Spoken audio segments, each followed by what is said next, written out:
Recording in progress.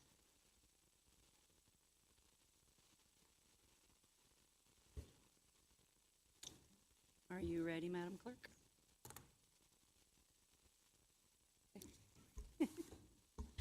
Good evening, everyone, and welcome.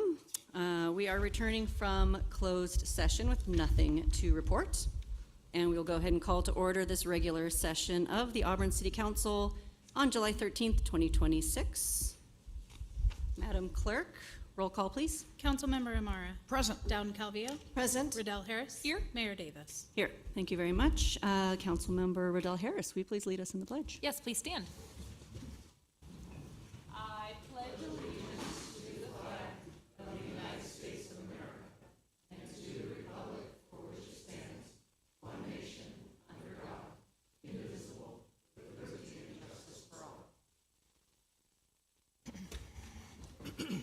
All right, thank you very much. Before we move into the commendations and acknowledgements, I'd like to pause and defer to Councilmember Dowden Calvillo for a moment. Thank you very much, Madam Mayor. I appreciate the opportunity. Everyone is aware that we lost Council Member and former Mayor Mike Holmes on June 27th. He passed away after a short stay in the hospital. I'm going to be requesting a moment of silence in a moment, but I also wanted to request that we adjourn tonight's meeting in his memory. Mike was first elected to the City Council in 2002. It was actually during that election that I was running for re-election, so we were on the same ballot. And that was really my introduction to Mike. And it was not long after he had retired from a distinguished career with the U.S. Navy, where he served as a captain. Mike was re-elected to City Council in 2006, 2010, and again in 2022.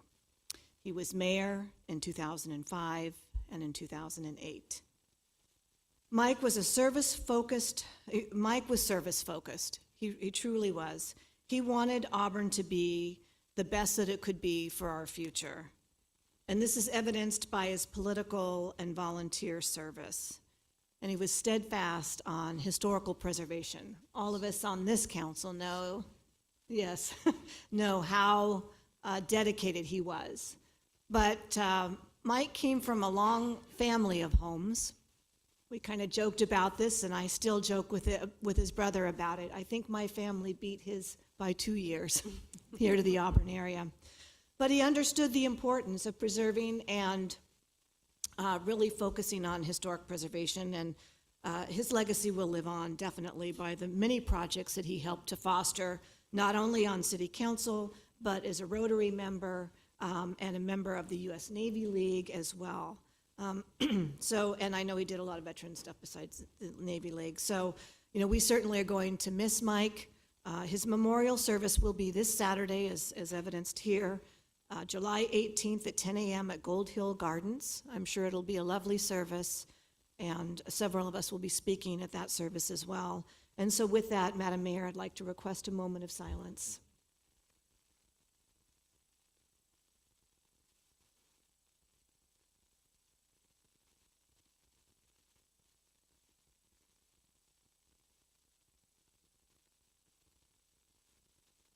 Thank you, Madam Mayor. Absolutely, thank you so much. Okay. Next, we have mayor's commendations, proclamations, and acknowledgements. First, do we have a trash warrior? We do have our trash warriors. Excellent. If I can meet you up at the podium.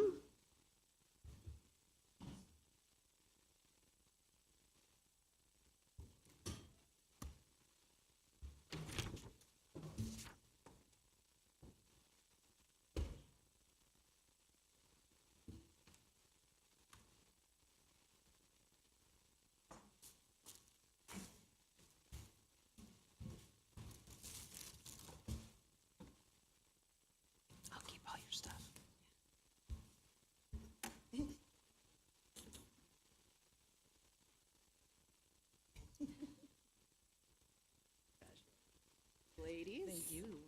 Absolutely. So tonight we are honoring Sally Dolly, the Butt Lady of Auburn, and the Trash Warriors.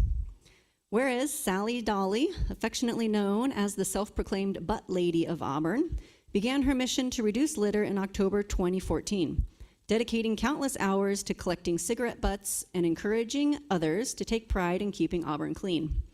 And whereas Sally was a regular attendee at Auburn City Council meetings, where she enthusiastically shared the number of cigarette butts she had collected, inspiring residents through her dedication, positivity, and belief that every small effort makes a difference.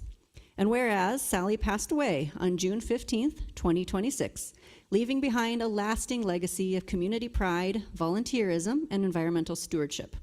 And whereas, in tribute to Sally's life and commitment to Auburn, the Trash Warriors dedicated their July community cleanup to her memory, with 17 volunteers, their largest turnout to date, collecting 798 cigarette butts and 6 large bags of litter while continuing the important work that Sally championed.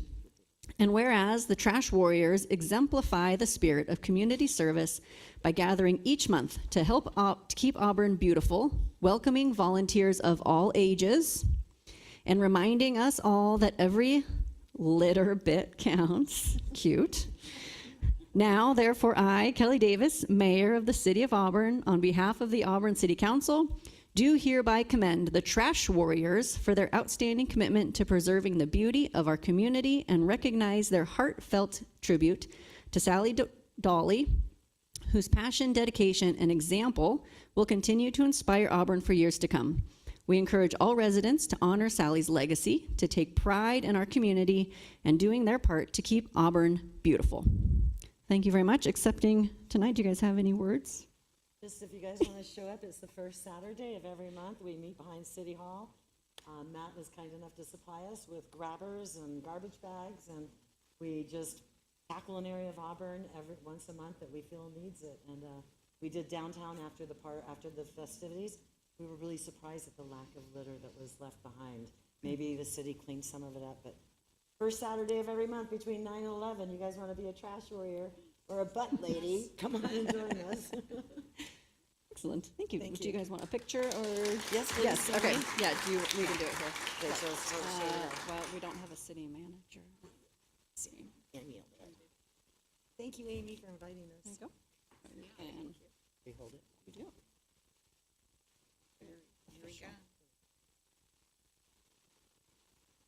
Thank you. Oh, he's done.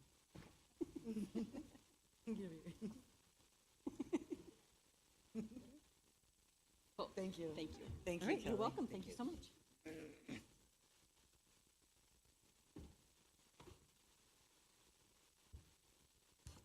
And do I have Joey and Cameron here? Excellent.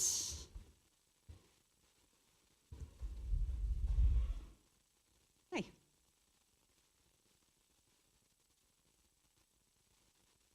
Our next proclamation tonight is for America, the Entrepreneurial. Might be a little tongue twister there.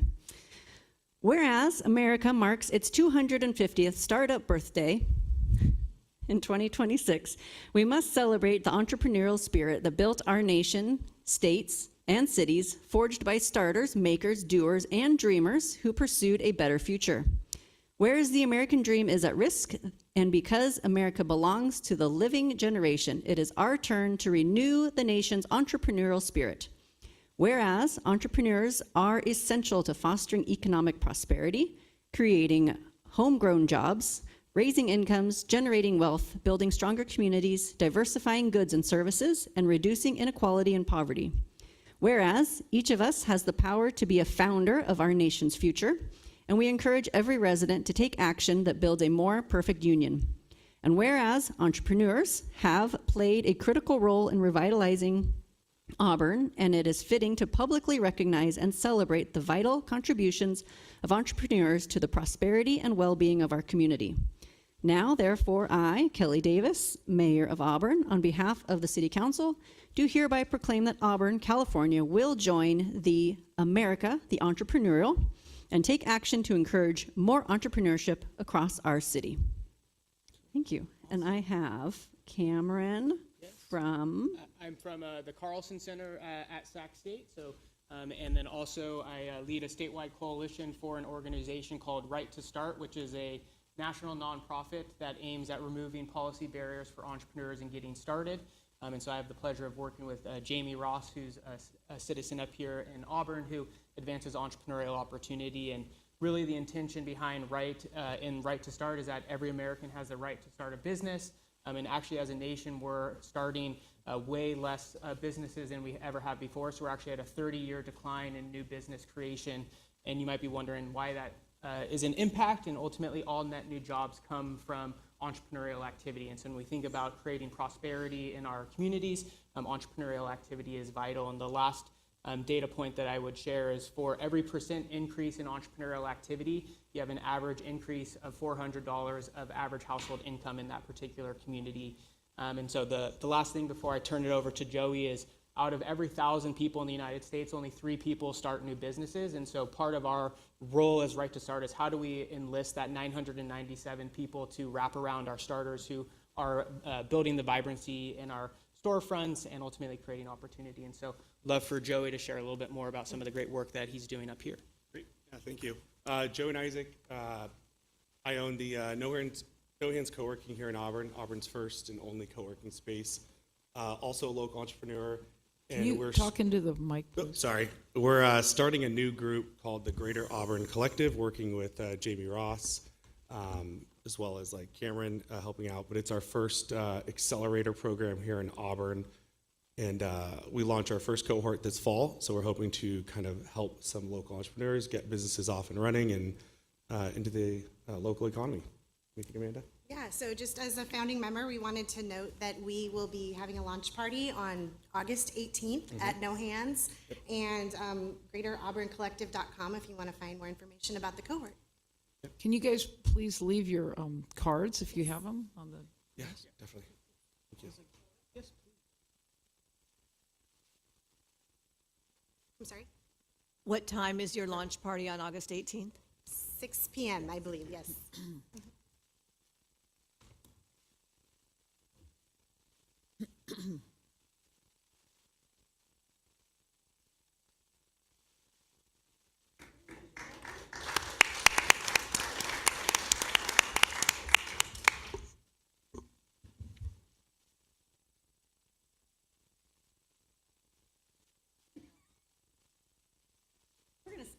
We're gonna skip this next one, so maybe it's not real. He's not in the right place. I know, this empty seat, Sean, will you, I don't know, join us?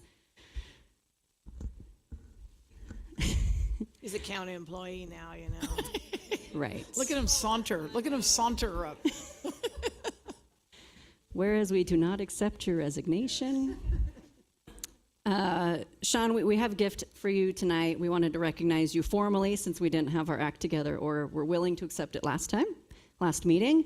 But from the council, from staff, from the whole city, really, we'd like to recognize and thank you for your time here, for your service, for righting the ship and getting us all on a positive path forward.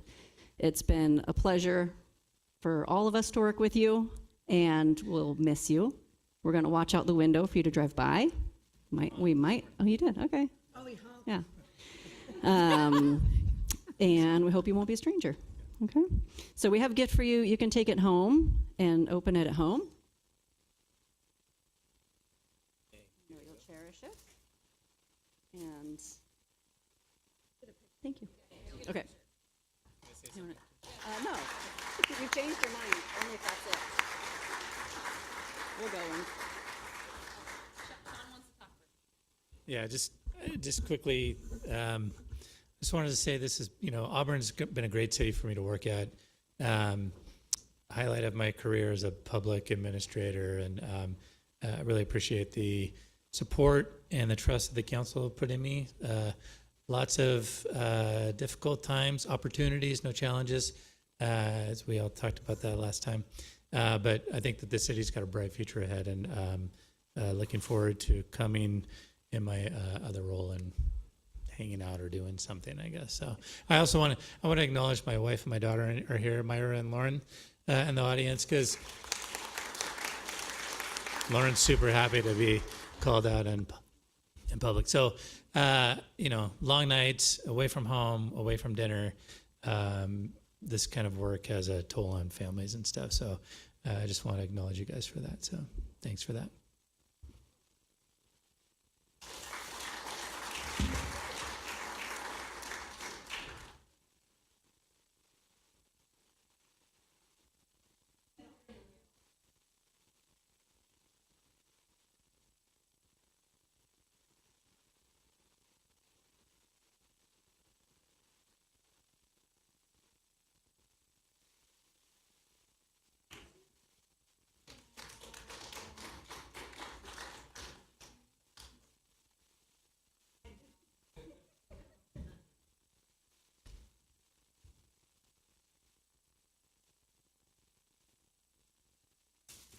As much as I would like to stay for the meeting, I'm actually going to leave and go to dinner. So, Bye, thank you, guys. thank Have a you. good dinner with your husband. Thank you.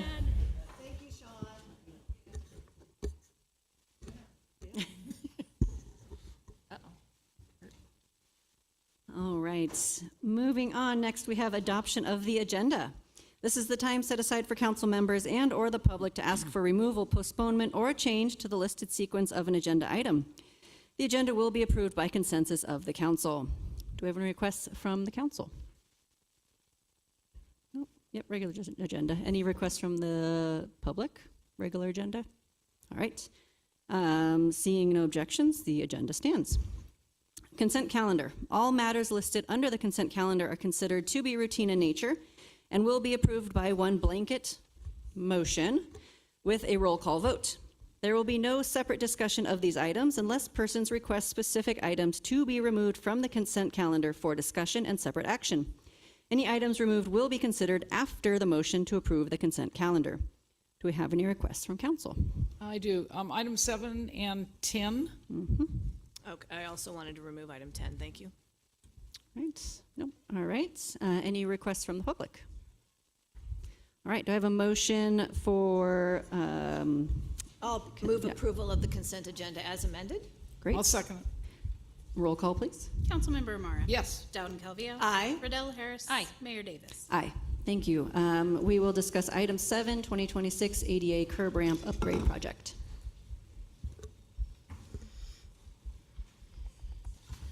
Good evening, Madam Mayor, Council. I'm Angel Dean, Public Works Director. I'm here Yeah. to speak on the item and answer any questions you may have. Yeah, it's just brief.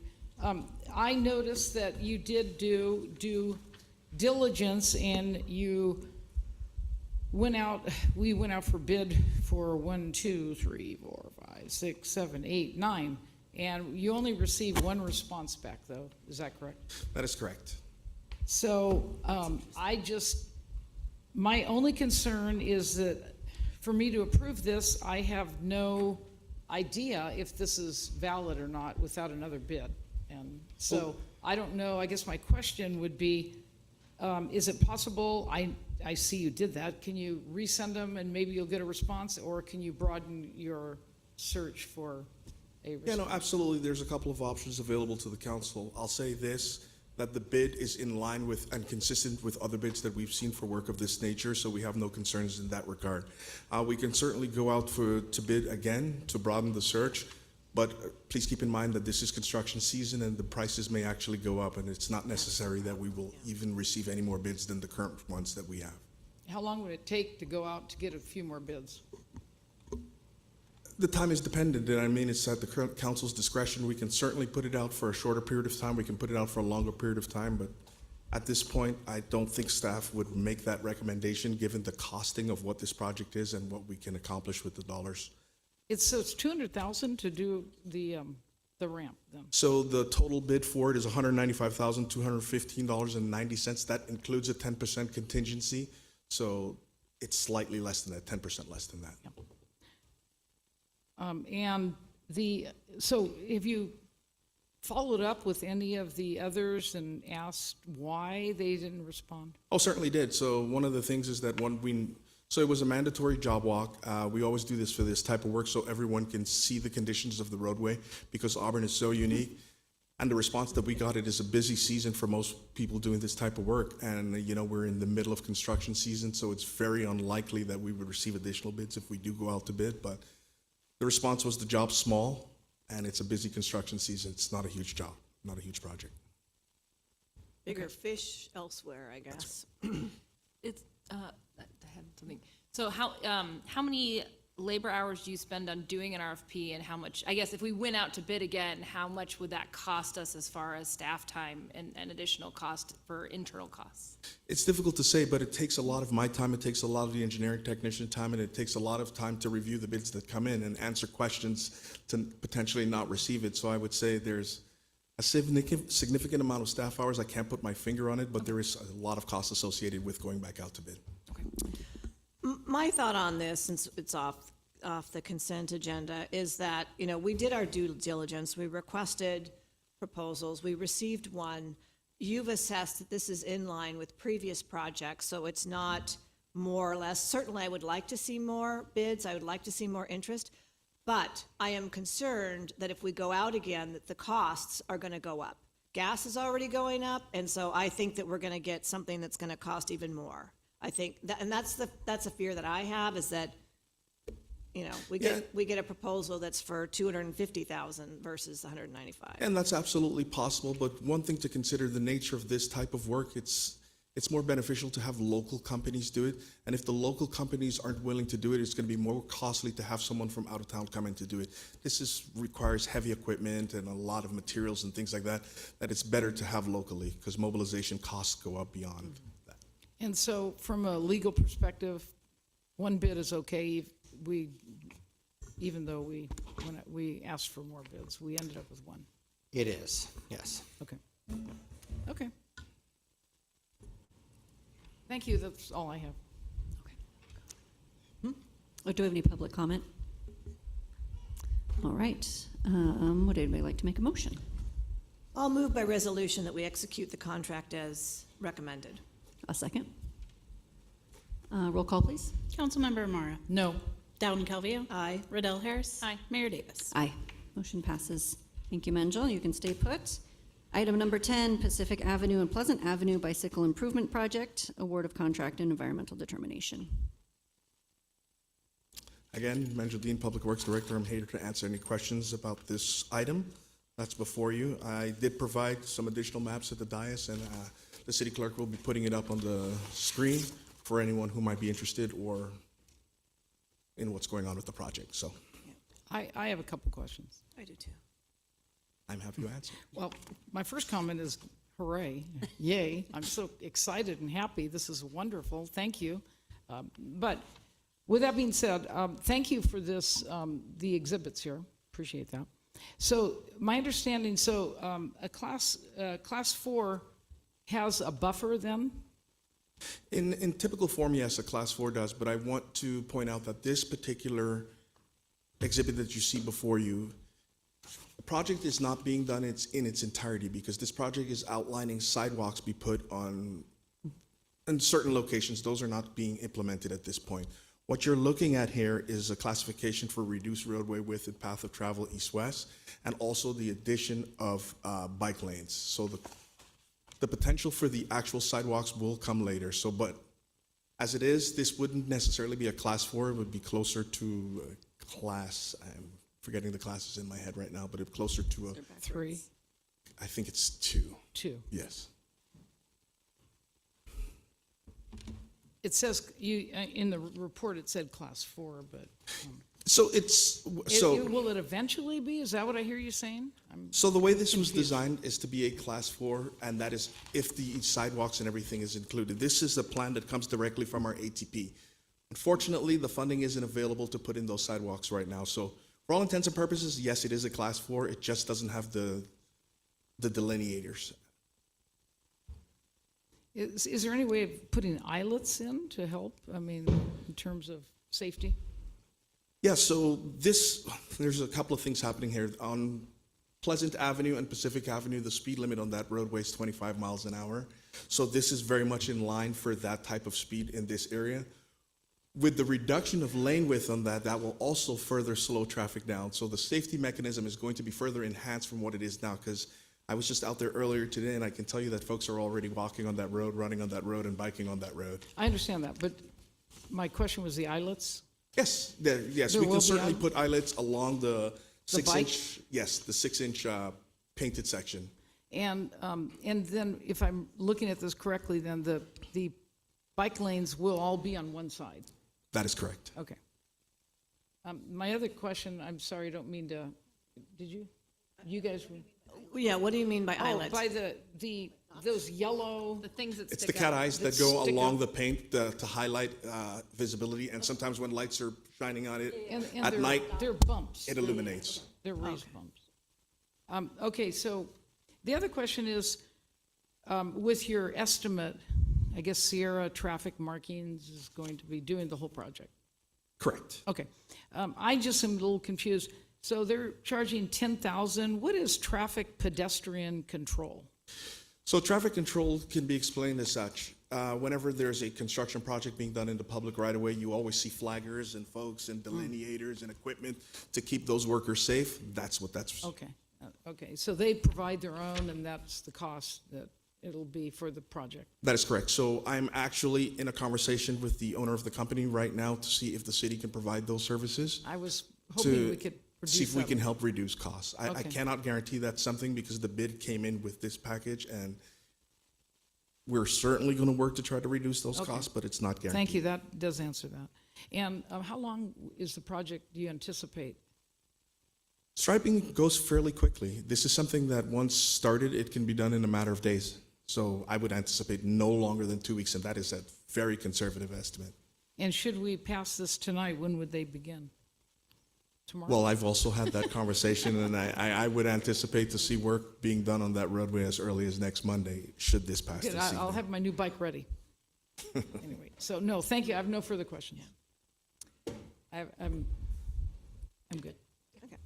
Yes, thank you, Madam Mayor. I do have some questions. I did have the opportunity to drive on the entire route with Menjel and Mr. Tabor today, which I felt was very beneficial. And, you know, as someone who runs out of the canyon, I come out there where there's that gate, and then I come down, I catch the horse trail again. I'm on that road 3 days a week at minimum. And there are a lot of people that are biking and pedestrians too.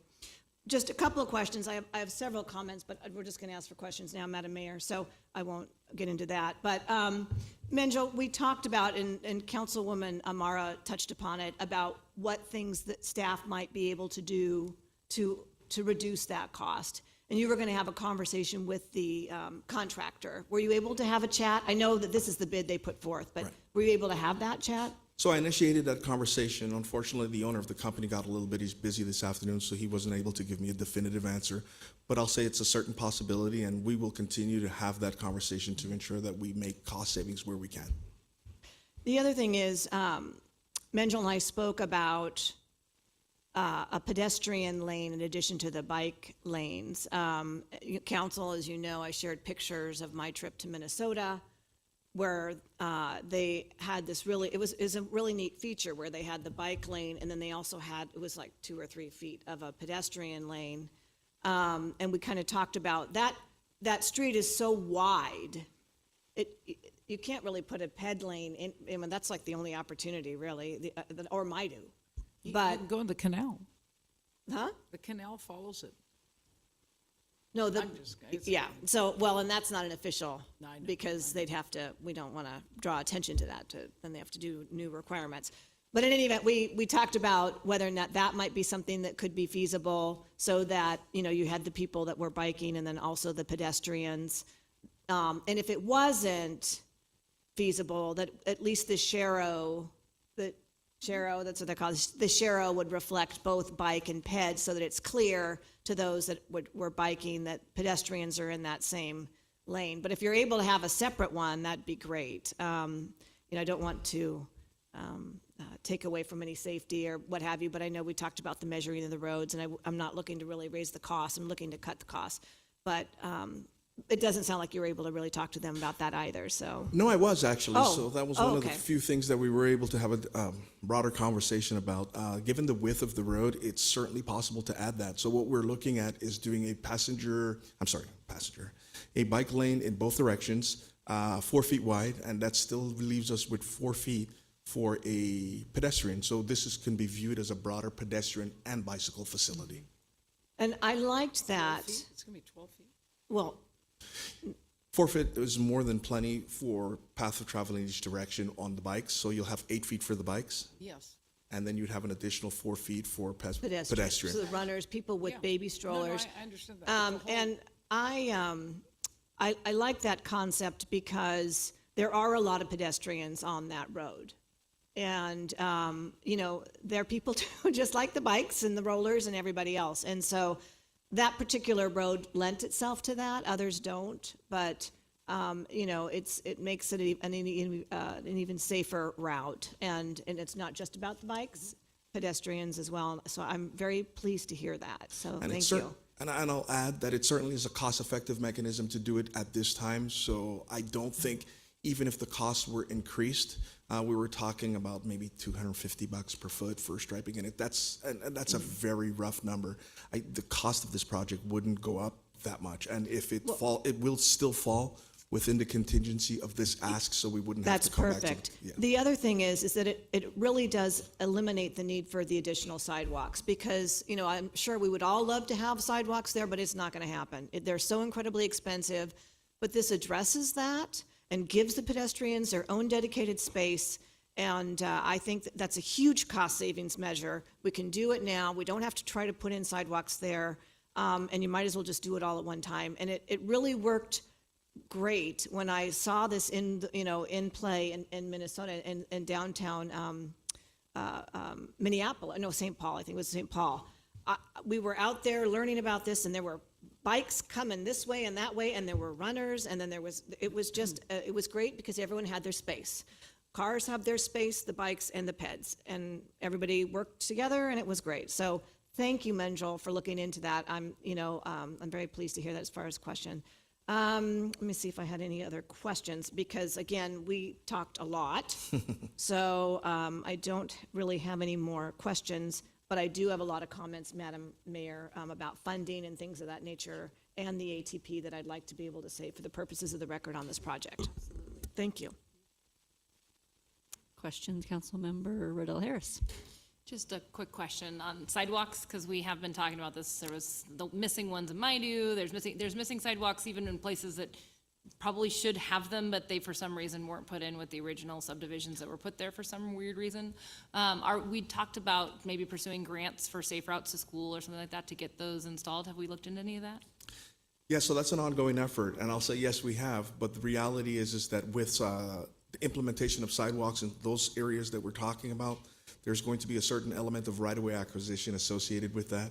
So it's a much broader plan and a much more long-term. I think to Councilwoman Dowden Calvillo's point, on Pleasant and Pacific, we're doing this right now because it really is a good intermediate, because to implement sidewalks is going to take funds and a much larger planning effort, especially in the older parts of the community. But we are working. I just want to make sure we're starting that process so we don't Absolutely, end up we with are. just, I mean, like, these work great in certain circumstances, but there's some places where you'd really like a Absolutely. sidewalk. Yeah, thanks. Excellent. Thank you. Thank you, Mr. Dean. Do we have any public comment? Yep, come on up. If you just want to, Sue, you're welcome to go first, and then if you want to sit in line, and we will have a 3-minute timer. Thank you, City Council. I really appreciate this project.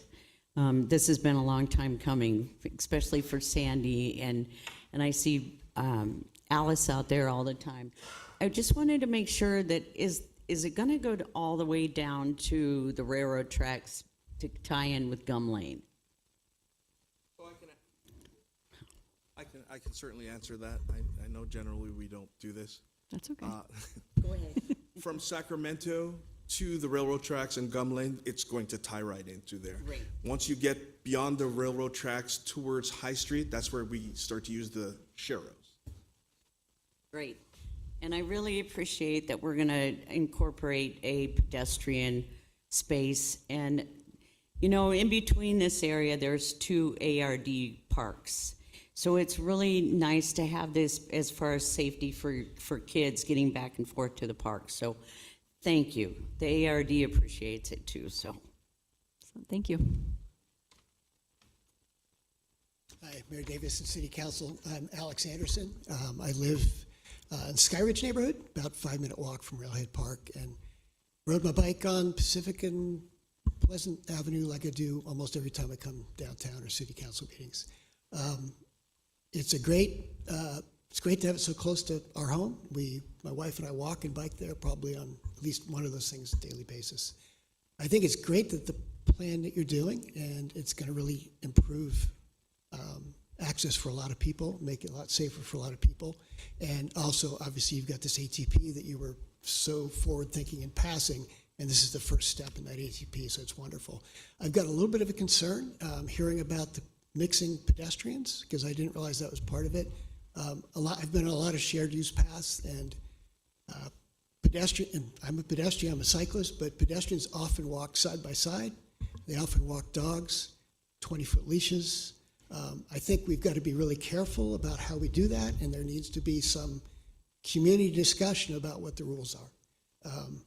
20-foot leashes probably should be outlawed in the country, but it's not something that's going to happen. But short leashes, 6-foot leashes work pretty well with dogs, but 20-foot leashes, the dogs wander back and forth quite a bit. So what happens in these kind of mixed-use paths quite often is cyclists are told they're going too fast.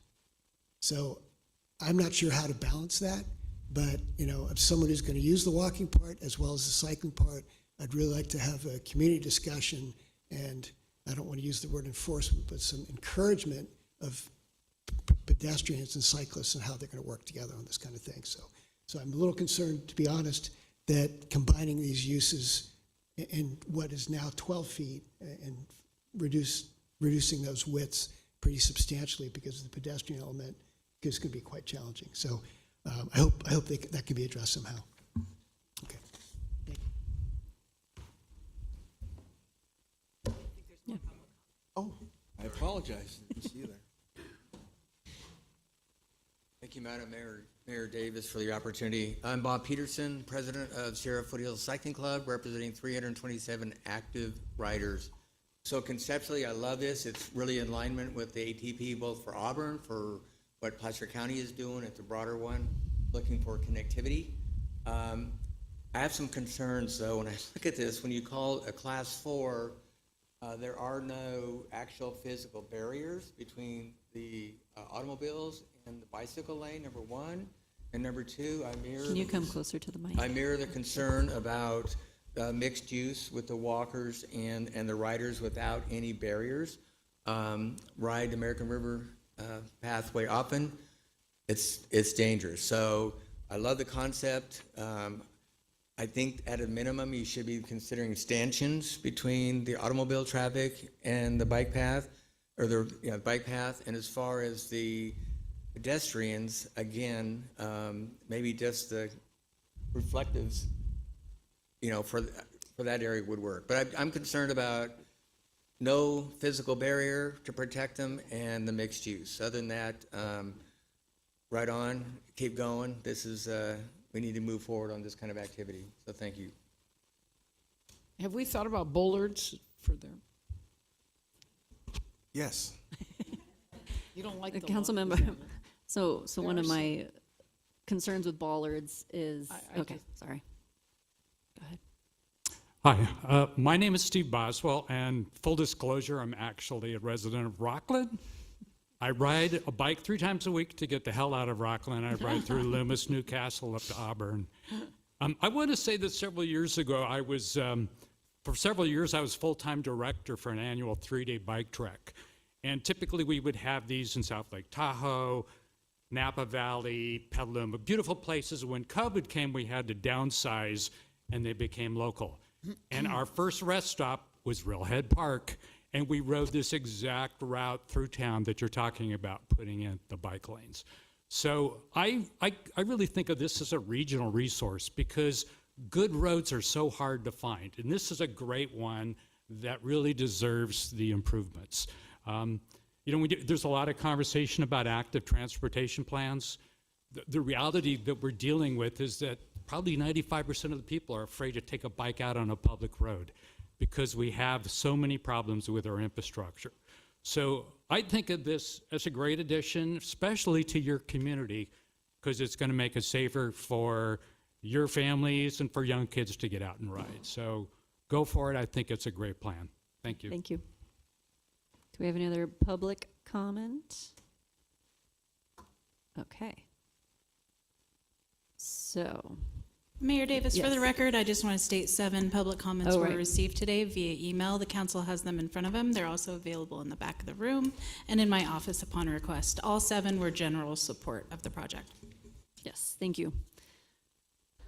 So should we move forward with a motion or questions? I had a couple things I wanted to Yeah, say for the purpose or of the comments. record. Yep. So this is a long time coming, and I will say that Auburn started its active transportation plan 2024, is that correct, Menjel? That's correct. Yes. As you know, this is in conjunction with the Auburn Comprehensive Safety Action Plan, which really outlines our plans to eliminate facilities and severe injuries within the city's roadway network. So we went on this journey to look at our active transportation plan, which Placer County is doing as well, and they are incorporating Auburn into that plan as well. This is not just something Auburn is doing. Everybody is doing this, really. During this ATP process, we found that 51% of bicyclists are interested but concerned on their routes. I am not, for the record, someone who rides a bike. Creating this bike lane is not going to make me ride a bike. I'm a runner. But I look at our community, and when I see the number of residents that have voiced a strong desire for safer, more comfortable walking and biking facilities, hence my rationale for the sharing, for creating a separate lane, that's important to me. Sure, there are people that are opposed. I get it. People are opposed to new stop signs. Sometimes people are opposed to flock cameras. There are many things to be in support and opposition when it comes to government. But the ATP included a substantial amount of community engagement. It was in 2 phases, in the fall of 2024 and the spring of 2025. It was elaborate, it was extensive, and we listened to what people had to say. We contracted with someone, they came up, Affairs and Peers, they came up with the active transportation plan. We talked about it before we adopted it in May. And I remember when we had the discussion, with all due respect, Councilwoman Amara, about the road diet on Auburn Folsom, and I said, heck no, we're not doing that. We didn't pursue that. But this route is an alternative to that. And when I think about it, this route makes all the sense. Because it's a wide road, it's not heavily traversed by cars, really isn't. Most of the people out there are bikes and pedestrians, there are cars. But because you're going to put in the lane, and I'm hoping the ped lane too, you're narrowing that quite a bit to slow that traffic down naturally as well. But even more important, and our ARD representative talked about this, is you've got 2 parks that this connects. And this connects to all those apartments that are up at the top. And those apartments are filled with children. And how great to be able to be confident as a mom to say, hey, Susie and Johnny, you can ride your bike to Railhead and practice soccer. Or go to the skate park, and you're going to be safe. You're in a dedicated zone. You still got to be smart and so forth. But it's all about mobility in our community, safe mobility.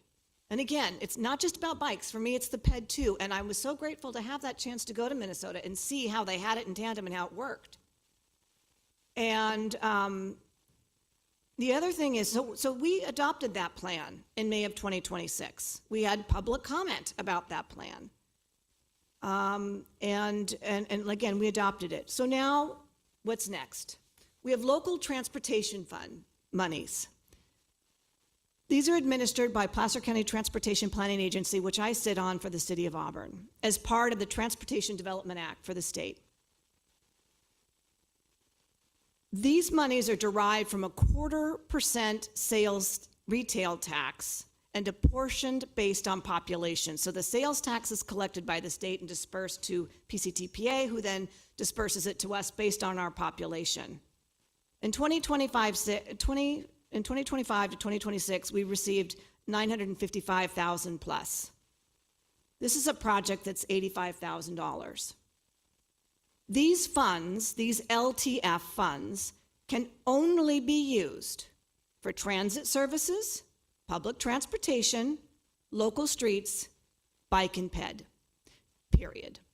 They can't be used for economic development. They can't be used to hire new cops. They can't be used to buy new equipment for firefighters.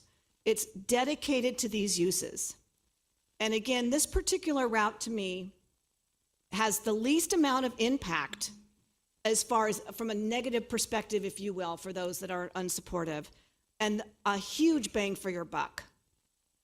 And again, putting that ped zone, you don't have to have all that cost for the sidewalk, which includes moving those PG&E poles, securing property, and all of that. You can work on other projects. But I feel that this is absolutely an appropriate utilization of these monies for this project. And again, I'm not a bike advocate, but you know what? I have a lot of friends that are. I have a lot of friends that are runners, riders, and everything. But we need to do what's best for our community. It's an appropriate utilization of these funds. And so when the council's ready, I'm ready to make a motion to approve this with the PED zone. Thank you. It brought up one question. So the ATP did recommend that this be a Class 4. That is correct. Well, the recommendation came from the community. Right. But it was Through the plan suggests, yes. made a suggestion that So this be a Class 4. eventually, hopefully, to address the concern of the individual about the safety. I also have that concern. You know, as that road becomes more utilized, things could change and it could get a lot more unsafe than it is. And right now, I don't see a lot of utilization of that road. There is some. And I am happy to say there's a lot of support for this. And a lot of the support is from individuals out of town who come to town and utilize the opportunity to bike through our town. So I'm hoping that someday we can provide more of a buffer so that, you know, we can increase the safety of this, since it was called, and we support the ATP plan. So Yes, absolutely, and this project should be certainly looked at as a starting point to our active transportation program. We will certainly monitor it and see if safety features need to be added, and we will do so at that time. thank you. And I want to echo too, like I said, I don't ride my bike as much as Kelly, as much as many people here, but I am very supportive. You know, I looked to Sacramento, the bike trail, that was years ago. Someone had foresight to actually put that bike trail along the Sacramento River, and it has access for bicycles, for peds, for horses. It has trails for individuals. That was people thinking ahead. And we are here, sitting here tonight with an opportunity to get ahead in our city and make it bike friendly. And hopefully, you know, and I, with all due respect, Councilwoman Dowden Cavillo, I support having more bike lanes in Auburn. I hope that we can make Auburn a real bike-friendly community and ped-friendly. But from my perspective, I think getting people out of their cars will help our community as a whole. Emotionally, it'll help business, it'll help health. I'm very supportive of this project, and this is a starting point, and I'm very excited about it. And thank you for everyone who's been supportive. Contrary to what I heard, you said there might be some people who don't support it. I don't see much, but maybe there is. I see a lot of support for this, and so I'm following that lead, and I totally support this project. Thank you. Councilmember Odell Harris. I'll just quickly say that I also support this project. I live over in the Maidu neighborhood, and I don't have great safe routes for my kids to get to their friends' houses or to downtown and Old Town. I would feel more comfortable if there were safe routes for them to go and see their friends and hang out.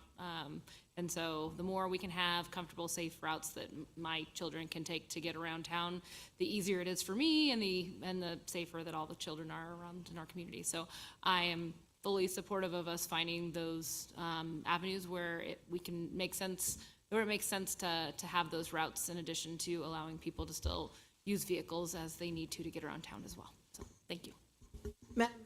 Madam Mayor, I was also just going to mention that I think it's very important, again, this project follows the ATP, but for future projects that we look to incorporate those in the CIP, because that's really where they belong. And then again, this is consistent, this is based on ATP, this is an easy project. As far as, but for the others, we really need to incorporate them into the CIP so that we are looking at everything, all of those kinds of projects together. So street repairs, all of, any kind of capital improvement. This is part of that, and it should be evaluated with the others, so thank you. Great, thank you very much. And I think it's clear that I'm also in support of this. And I echo the comments and the feedback of the council, just that this has been a vision of mine for quite some time to start on this road because of its width, because of what it connects in such a small section of area, that showing people that we are prioritizing bike and ped and that it is a nice, safe route. I think it's a great place to pilot this, to start with a community of recognizing how bike lanes can fit into our community. So, so I am in support. And we can approve this, we can make a motion pending as long as the feedback from the company, if it comes in lower, I guess it's not a problem. That's what I'm asking, right? Because there's a 10% contingency. So with the motion that I would make, Madam Mayor, is to authorize the city manager, once we have a city manager, to execute the construction agreement plus the contingency to include the PED zone. And if we're able to lower the cost because staff are able to do something, then that would be great as well. But yep, I'd also like to see the dots. I'll second that. Yeah. All right, any further discussion? Is that clear enough as Mr. Clear enough direction? Attorney? Yes. Great. Thank you. Okay. Madam Clerk, roll call, please. And that was seconded by you, Councilmember Amara, I believe. Yes. I second, yes. Councilmember Amara. Yes, Don again. Calvillo. Aye. Riddell Harris. Aye. Mayor Davis. Aye. Thank you, and thank you for all the public comments that came. You are also welcome to leave if you don't want to stay. Menzel, Or you you're can not allowed stay to for a leave. really exciting agenda. Menzel's not allowed to leave.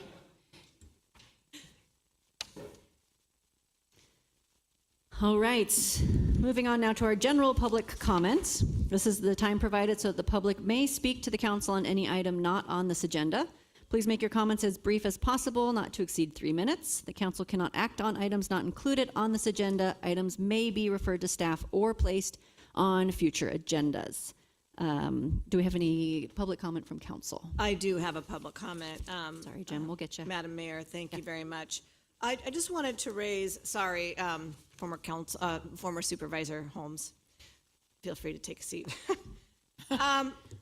I just wanted to say that, we recently had Western States, great turnout. That race has really become such an international, award-winning, it's just a big deal. We've got so many countries represented, and it's an amazing event. We love it. But someone who lives in the neighborhood, there's a little bit concerned with regards to parking at the high school. In this particular, Virginia and Gold Streets in particular.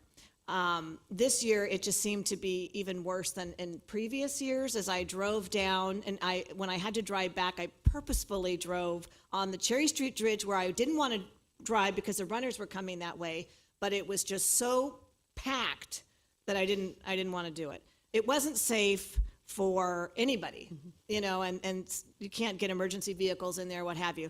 So something that I asked, I talked to the city manager about this, and I wanted to get together a group, and we've kind of had some emails with the fire chief, public works, city manager once we have one, myself, maybe someone from Western States, and also Downtown Business Association.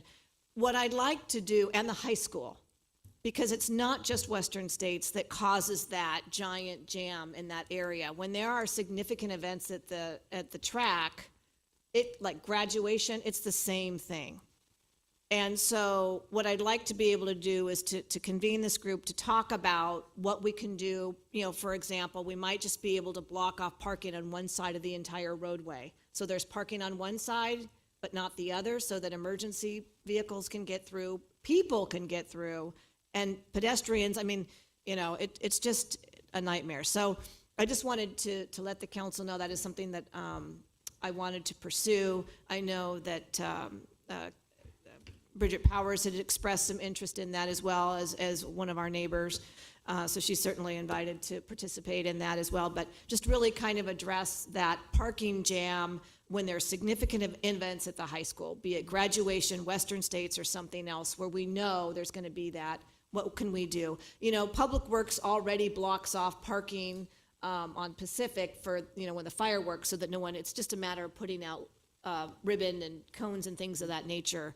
But I think we really do need to address that because it's a safety issue, and I am concerned about that, so. I heard this year, City of Colfax blocked off more streets for their 3rd of July and had folks park and use the shuttle, and it was much more successful than people trying to park everywhere and then all trying to get out at the end. So maybe there's some way we can do. And a there shuttle might be, system. and that's why we are asking Menjel to be in those discussions as well. There might be some kind of group rate that they can use. Canyons uses the shuttles, they pay for that, you know, to shuttle people back and forth from the fairgrounds. I don't know if Western States wants to do that or if there's enough of it.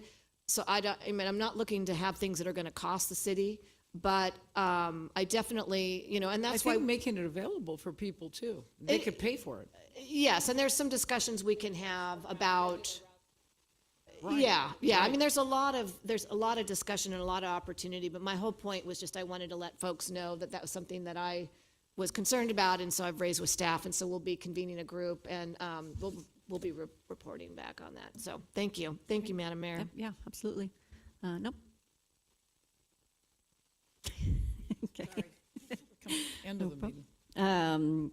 Thank you. Yeah, my public comment tonight is recognizing the fireworks and what a great community event that was. The number of wonderful photos and feedback I saw was great. I enjoyed it from our neighborhood, thanks to a very good recommendation. And I'd like to recognize our sponsors that made it happen. Our gold level sponsors, Sutter Health and the city. Silver sponsors, Colantuano. Yeah. Highsmith and Watley, IFC Integrated Financial Concepts and Insurance Marketing. Bronze level sponsors, Auburn Recreation District, Councilmember Dowden Calvillo, Sean Rebay, Hotel Vista Sierra, and Kenneth Crater. And I just want to mention that beyond that, our public fundraising, it was still brought to us by a handful of community members as well. So that incredible display, thousands of people enjoyed. If you enjoyed it, please consider supporting it in the future. And be thankful, you know, to these individuals and businesses and companies that did make it happen, and please support them. And do we have? I remembered my Yes. thing, if it's okay. I did want to piggyback off of what you were saying. I did want to thank the chamber for a great parade and event after the parade as well. There was some lovely singing by one of our council members. And then I wanted to thank Public Works, PD, and Fire, who are all very involved in making that happen. The roads need to be shut down. Everything needs to be nice and safe. We participate in the parade as well. So I know it's not fun. And then we have to, during the fireworks and all that, all of those folks are making sure that everyone's safe, so that they're all working on a holiday. So I just wanted to say thank you to them for that. And then the other quick thing I had is there was a great heritage trail thing going on this weekend. I happen to have my cousins in town, and one of them is a 6th grade history teacher. And so I took him to Old Town. We went in the post office, and we went to the courthouse. We saw Joss House. We went up into he was like, you guys have the greatest city ever. And actually they teach, he has a map of Coloma that he has the kids fill out, and they happen to drive through it, and he like, and turned over just to see Coloma. So sometimes I forget how great the history is that we have here and all the great resources and museums we have. And just because I live here, it takes someone from out of town to remind me of how great it is that we live here and all the history we have. So loved all of the tiles and downtown and all that great stuff. He took probably a gazillion pictures while here, so thanks. And we Thanks have our everyone city involved in making historian that happen. here. Thank you. And don't forget music on the square every Friday, 6 to 8. Yes, yeah, we have so much. The summer, Auburn's the place to be. Honestly, don't keep driving. Just stop here. Every day there's something cool. And I'll also recognize we had an Auburn Mile, which was very successful as a 1 mile race before the parade. Huge turnout, lots of people from out of town, so that shows it's a very good economic driver as well for our community. A whole bunch of people came from Elk Grove, and it got really good coverage and participation. So thank you to the organizers for that. Anything else? Oh, I know, yes. General public comment. Yes, please. Your turn, Jim. Thank you, Madam Chair, or Madam Mayor, and council members. Regarding the 4th of July, I want to acknowledge the Auburn Recreation District for their work during that time. It was a great event. I helped her out. Thank you. My purpose tonight is to thank you all for your very kind remarks and concerns about the loss of my brother, Mike.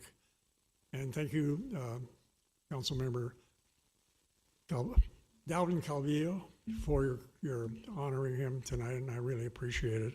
I particularly want to thank Chief Rogers. I was at the memorial service for my good friend John Fee. I went to school in this building with my friend John Fee, and we were there memorial service for him. And then Chief Rogers grabbed me, and didn't grab me, but he came and got me and took me over to Mike's house to see what had happened.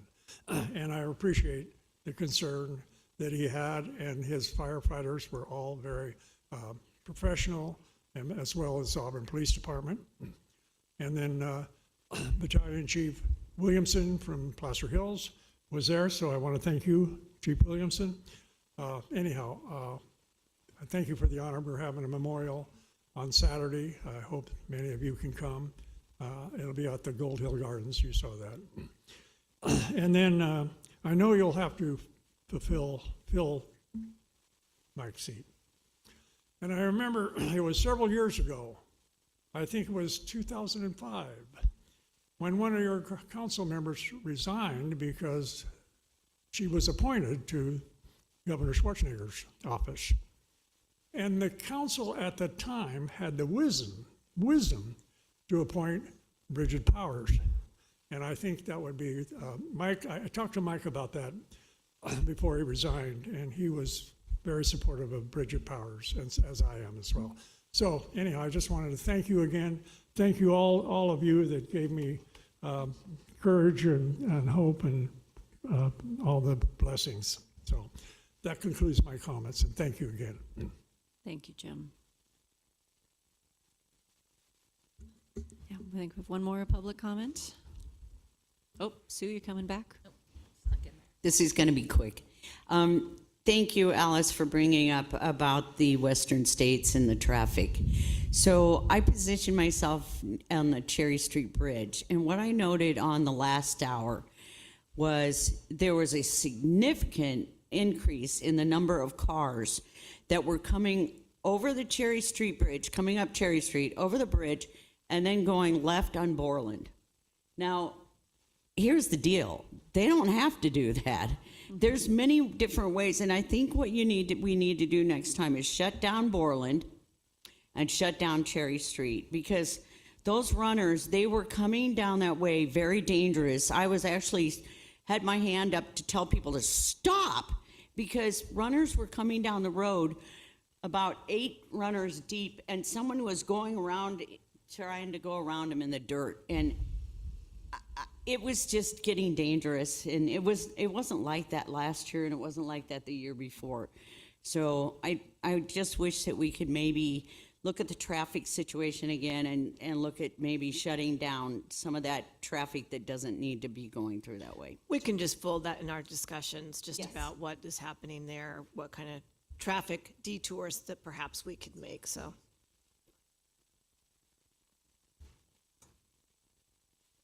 Hi, my name is Darren. I'm just a concerned member of the community. I don't actually live in the city of Auburn, but I grew up here for over 40 years. And I have some concerns and some ideas about improving the economy of the town, because I've noticed that a lot of commercial spaces have become vacant, like at the Gold Country Mall. It used to be filled in there. Now, a lot of vacancies. I talked to some of the current tenants, or former ones now, and they said, yeah, it's very expensive there. And I've been looking for answers for that, and I think I found some reasons why.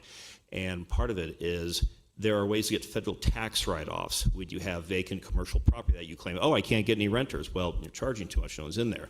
And I think this is done on purpose because it helps increase their little portfolio or something, and then they have to pay less money in that, and they acquire more property, and then the city loses out on the tax dollars.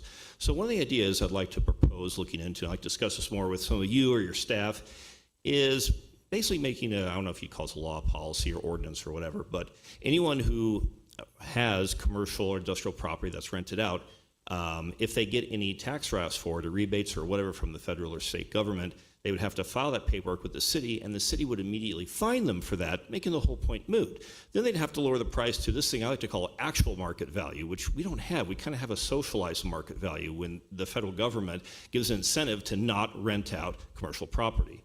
The other one I have is that I don't know too much about all the properties going on in California or in this city or the county, but I know some places there's businesses, perfectly good buildings, they're not condemned, but they've been vacant for over 30 years, like little time capsules in there. And the property owners just hold on to it instead of, either running a business or renting out. So I think metrics used for real estate, finance, investments, to figure out how much a city would be able to get if that was an operating business from the tax-wise, like from the income tax, the payroll tax, taxes on the salaries of the employees, and then fine that property owner of that perfectly usable commercial industrial space that same amount of money they expect to get. So that's something I'd like to discuss more, and I'll email the staff and whatever you think about that. Just something to explore. So thank you for your time. Great, thank you. And we have Thank you for had that. discussions about the vacant properties, and it's ongoing, so it's definitely a But topic. I think those are some good ideas you can bring up to our economic director, Jonathan Wright, too. Yes. Yeah, Yes, it he's in the is. back And there. it's He right can in the probably give you a back. card. Thank you. Good evening. My name is Tim DeWitt. I live at 11050 Sunrise Ridge Circle here in Auburn. And I'm here to ask the City Council to uphold Resolution Number 0820 and enforce the conditions of approval adopted for the Auburn Bluffs lots 1 through 12. Since May, I have been in discussion with the city regarding the plans for the residents at 1140 Lantern View Drive. I assisted the staff by submitting comments directly on the approved conditions of approval. Of the 5 issues I asked the planning department to review, I received 1 response. The design was reviewed and approved by the Auburn Bluffs Architectural Review Committee. Therefore, no further design review is required. This response reflects what I believe is a misunderstanding of the respective roles and responsibilities in the review process and the binding nature of conditions of approval. First, the Auburn Bluffs Architectural Review Committee, the ARC, reviews projects only for compliance with the association's covenants, conditions, and restrictions, their CC&Rs. Second, the City of Auburn is the agency responsible for reviewing projects for compliance with the conditions of approval adopted as part of this project's entitlement. And third, while the city development standards establish minimum requirements, the conditions for approval for lots 1 through 12 are more restrictive because they address specific findings upon which the project was approved. Therefore, it seems reasonable to conclude from the city's response that the ARC approval of the project and the city believes that no further design review responsibility raises the question of whether the conditions of approval were fully reviewed before the building permit was issued. I had the question of what constitutes a minor modification. After my request to be placed on the City Council agenda was denied, I requested a meeting with the planning director to better understand the city's position to prepare for this presentation. During the meeting, I was told that minor modifications to the conditions of approval may be approved. True. I specifically asked what constitutes a minor modification. One example of a condition of approval that I posed to better understand a minor modification in regards to this project was a question that involves the storm drainage requirement, which states that not less than 25% of the total roof drainage shall be directed to the storm drainage system in the street. Word for word. The approved plans directs none of the roof drainage to the street storm drainage system. In my view, eliminating an entire requirement is not a minor modification. It is a complete removal of a condition adopted by the City Council. This brings me back to the same question. What constitutes a minor modification? Another condition of approval establishes a maximum allowable deck height. The approved plans exceed this height in areas by approximately 20%. I respectfully ask whether 20% increase should reasonably be considered a minor modification.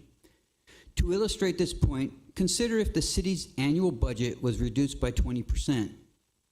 Few people would describe that as a minor adjustment. This is comparable percentage to the increase beyond the adopted development standard apparently being used as here. So, where are we to go from here with the issuance of a permit without compliance to these conditions of approval?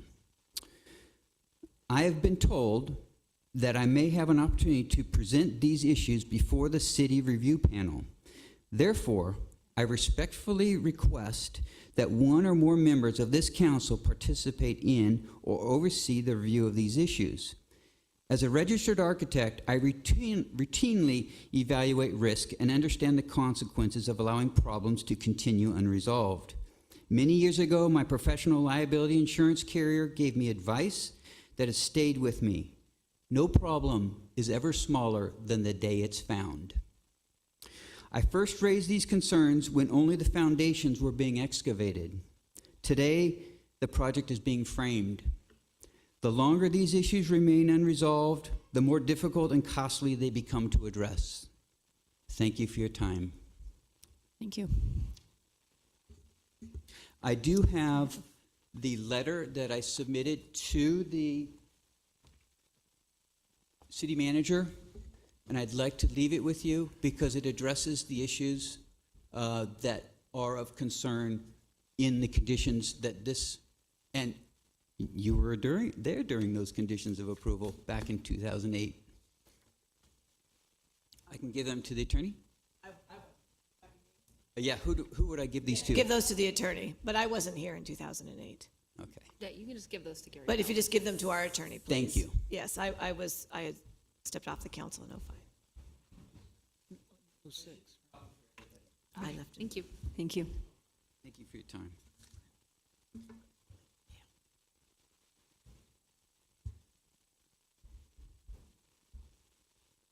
Right, before we move on to council business, I have made one major error in my appreciation for the fireworks. That being our largest donor and community partner, Auburn United Indian Community. So they were above the list that I had made, but by far major contributor and much appreciated contribution, so thank you. All right, moving on tonight to council business. These items include discussion and or action by the city council. First, we have employment agreement with James Lindsay as interim city manager. Yes, thank you, Mayor and council members. Before you tonight is a resolution that appoints and approves an employment agreement with James Lindsay as interim city manager. As you know, the council appoints the city manager who serves at the pleasure of the city council. With the departure of Sean Rebay, there is a need for the council to appoint an interim city manager while the city council recruits for the regular full-time position. As required by PERS rules, Mr. Lindsay is a retired annuitant with CalPERS. The attached employment agreement includes an hourly rate of $108.94, which represents the hourly amount of the prior city manager's salary. No benefits are included, that's also a requirement in the PERS rules, and a maximum of 960 hours of work in a fiscal year, which just restarted on July 1. I'm happy to answer any additional questions about the resolution or agreement, but that's the summary. Thanks. Do we have any questions from council? No. Any public comment? All right, I'll make a motion that we approve the employment agreement with James Lindsay as interim city manager. I'll second. And before we go to votes, I would just like to introduce Mr. Lindsay and just share that he is coming to us with a long career in public service, including former city manager, community development director, planning and neighborhood services director. He most recently was the interim city manager for the city of Lodi during some challenging times, city manager for Saratoga, and currently serves as a senior advisor for ICMA and Cal Cities. So very, very well suited. And do we have any other comments or questions? All right, Madam Clerk, we're going to roll call, please. Councilmember Amara. Yes. Dowden Calvillo. Aye. Riddell Harris. Aye. Mayor Davis. Aye. Thank you. Welcome, Mr. Lindsay. You may take your seat. There you go.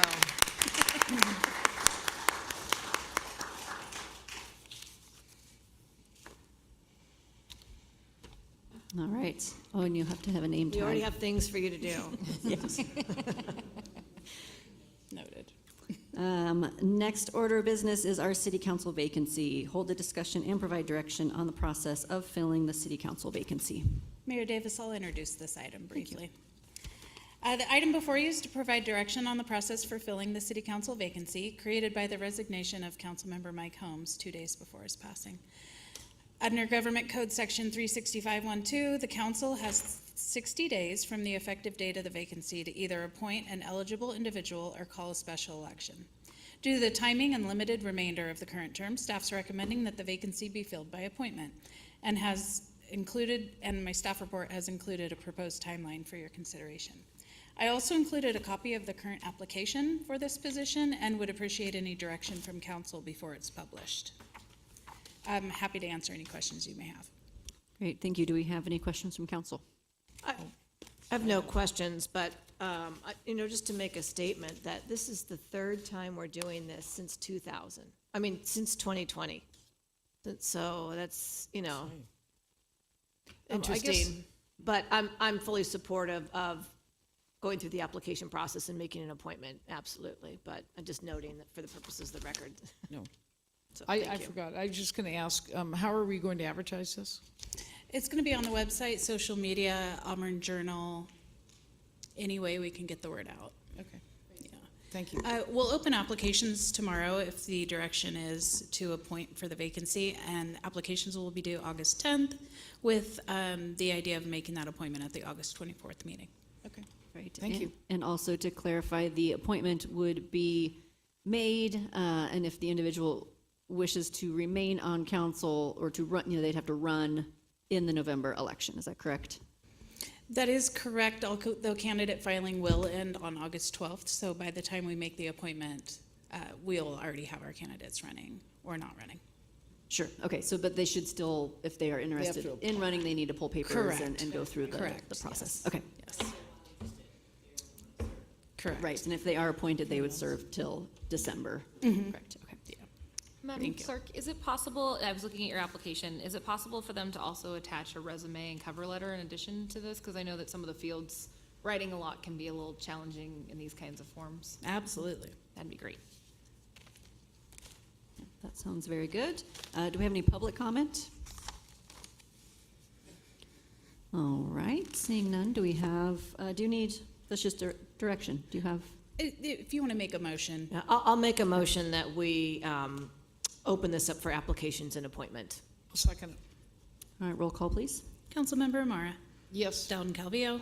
Riddell Harris. Aye. Mayor Davis. Aye. Thank you very much, and good luck to applicants. We'll open tomorrow. Next item, we have a 6-month review of the subjoint operations agreement between the Auburn Fire Department and the Placer Hills Protection District.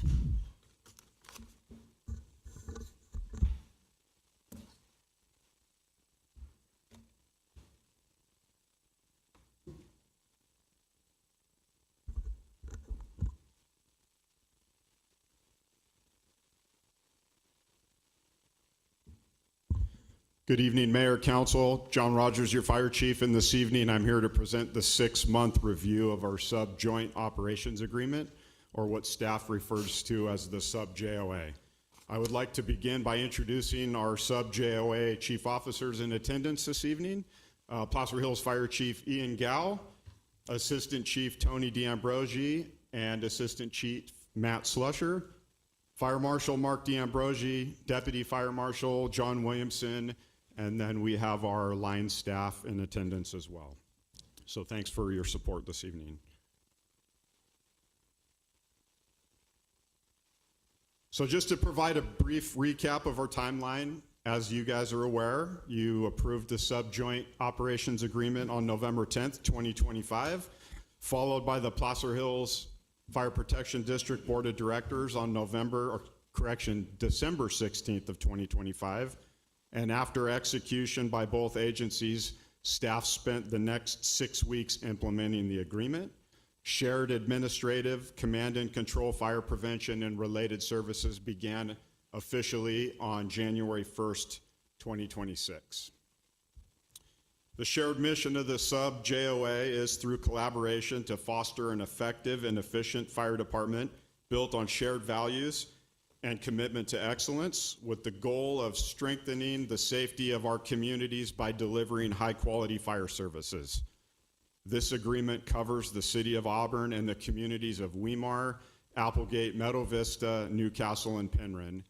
And during this period, the Newcastle Fire Protection District reorganized into the Placer Hills Fire Protection District through a LAFCO action effective July 1st of 2026. Our key focus areas within the Sub-JOA include leveraging nearly 185 combined years of fire service experience at the chief officer level, improving operational efficiency, promoting consistency across jurisdictions, maximizing our economies of scale, reducing redundancies, balancing workloads, and ensuring cost-neutral service delivery compared to independent staffing models. Together, these efforts strengthen the fire service delivery across all of our agencies. The Sub-JOA addresses 3 primary function areas: administrative, operation, and fire prevention services. So I'll begin with administrative services, which are overseen by Assistant Chief D'Ambrosi. And over the past 6 months, he's focused on creating a standardized communication guidebook to ensure consistent communication practices across all agencies. He's consolidated areas of responsibility to improve performance and accountability, and aligned our budgeting processes to ensure personnel have the tools and equipment needed to perform their duties effectively with pride and ownership. Shared procurement has already produced significant benefits. For example, all agencies now use the same turnout specifications, which has allowed us to secure discounted pricing through combined purchasing. A joint engineer testing process was completed in March, resulting in 2 candidates obtaining employment with the Placer Hills Fire Protection District and the creation of a hiring list available to the Sub-JOA agencies. This effort was supported by the city's Human Resources Department and the Placer Hills Fire District Business Manager. Assistant Chief D'Ambrosi also developed standardized training tracks to support employee development. This ensures that personnel receive consistent training across all agencies, supporting seamless joint operations, which has been underway since 2019 in the region. And then in 2023, the City of Auburn entered into the Master Joint Operations Agreement. Additionally, Microsoft 365 integration is underway, enabling improved communication and calendar access across all jurisdictions. He's also provided consistent representation on several countywide committees, reducing duplication of efforts. Turning to operations, which is overseen by Assistant Chief Slusher, at the outset of the Sub-JOA, standardizing incident response matrices across our agencies was identified as a critical priority. This supports consistency for battalion chiefs and engine company personnel operating within the Sub-JOA. Assistant Chief Slusher is also focused on improving interoperability aligning our operational manuals, and evaluating hose loads and deployment procedures with the goal of standardization. He has collaborated with the battalion chiefs to implement consistent radio communication practices, and this is important because our JOA personnel operate across 2 dispatch centers. Additional accomplishments include the creation of a standardized after-action review process to evaluate significant incidents, highlight successes, and identify opportunities for improvement, as well as the development of a standardized template for presenting operational data. Joint pump and ladder testing was successfully completed across 5 stations, simplifying scheduling for our personnel and reducing vendor travel time and setup costs.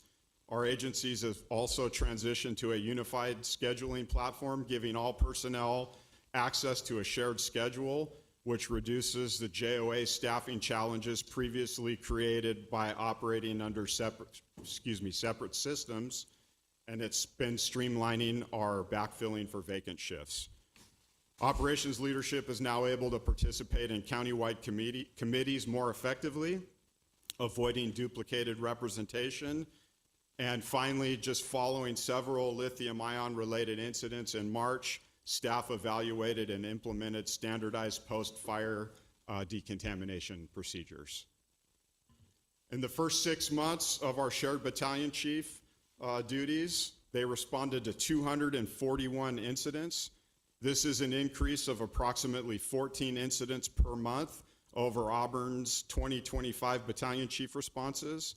Our shared duty chiefs after-hour response has only included 1 major injury vehicle accident within the Placer Hills Fire Protection District, while they've supported staff with 17 after-hours notifications. This shared command model has proven effective and has improved our daily productivity for all chief officers within the sub-JOA.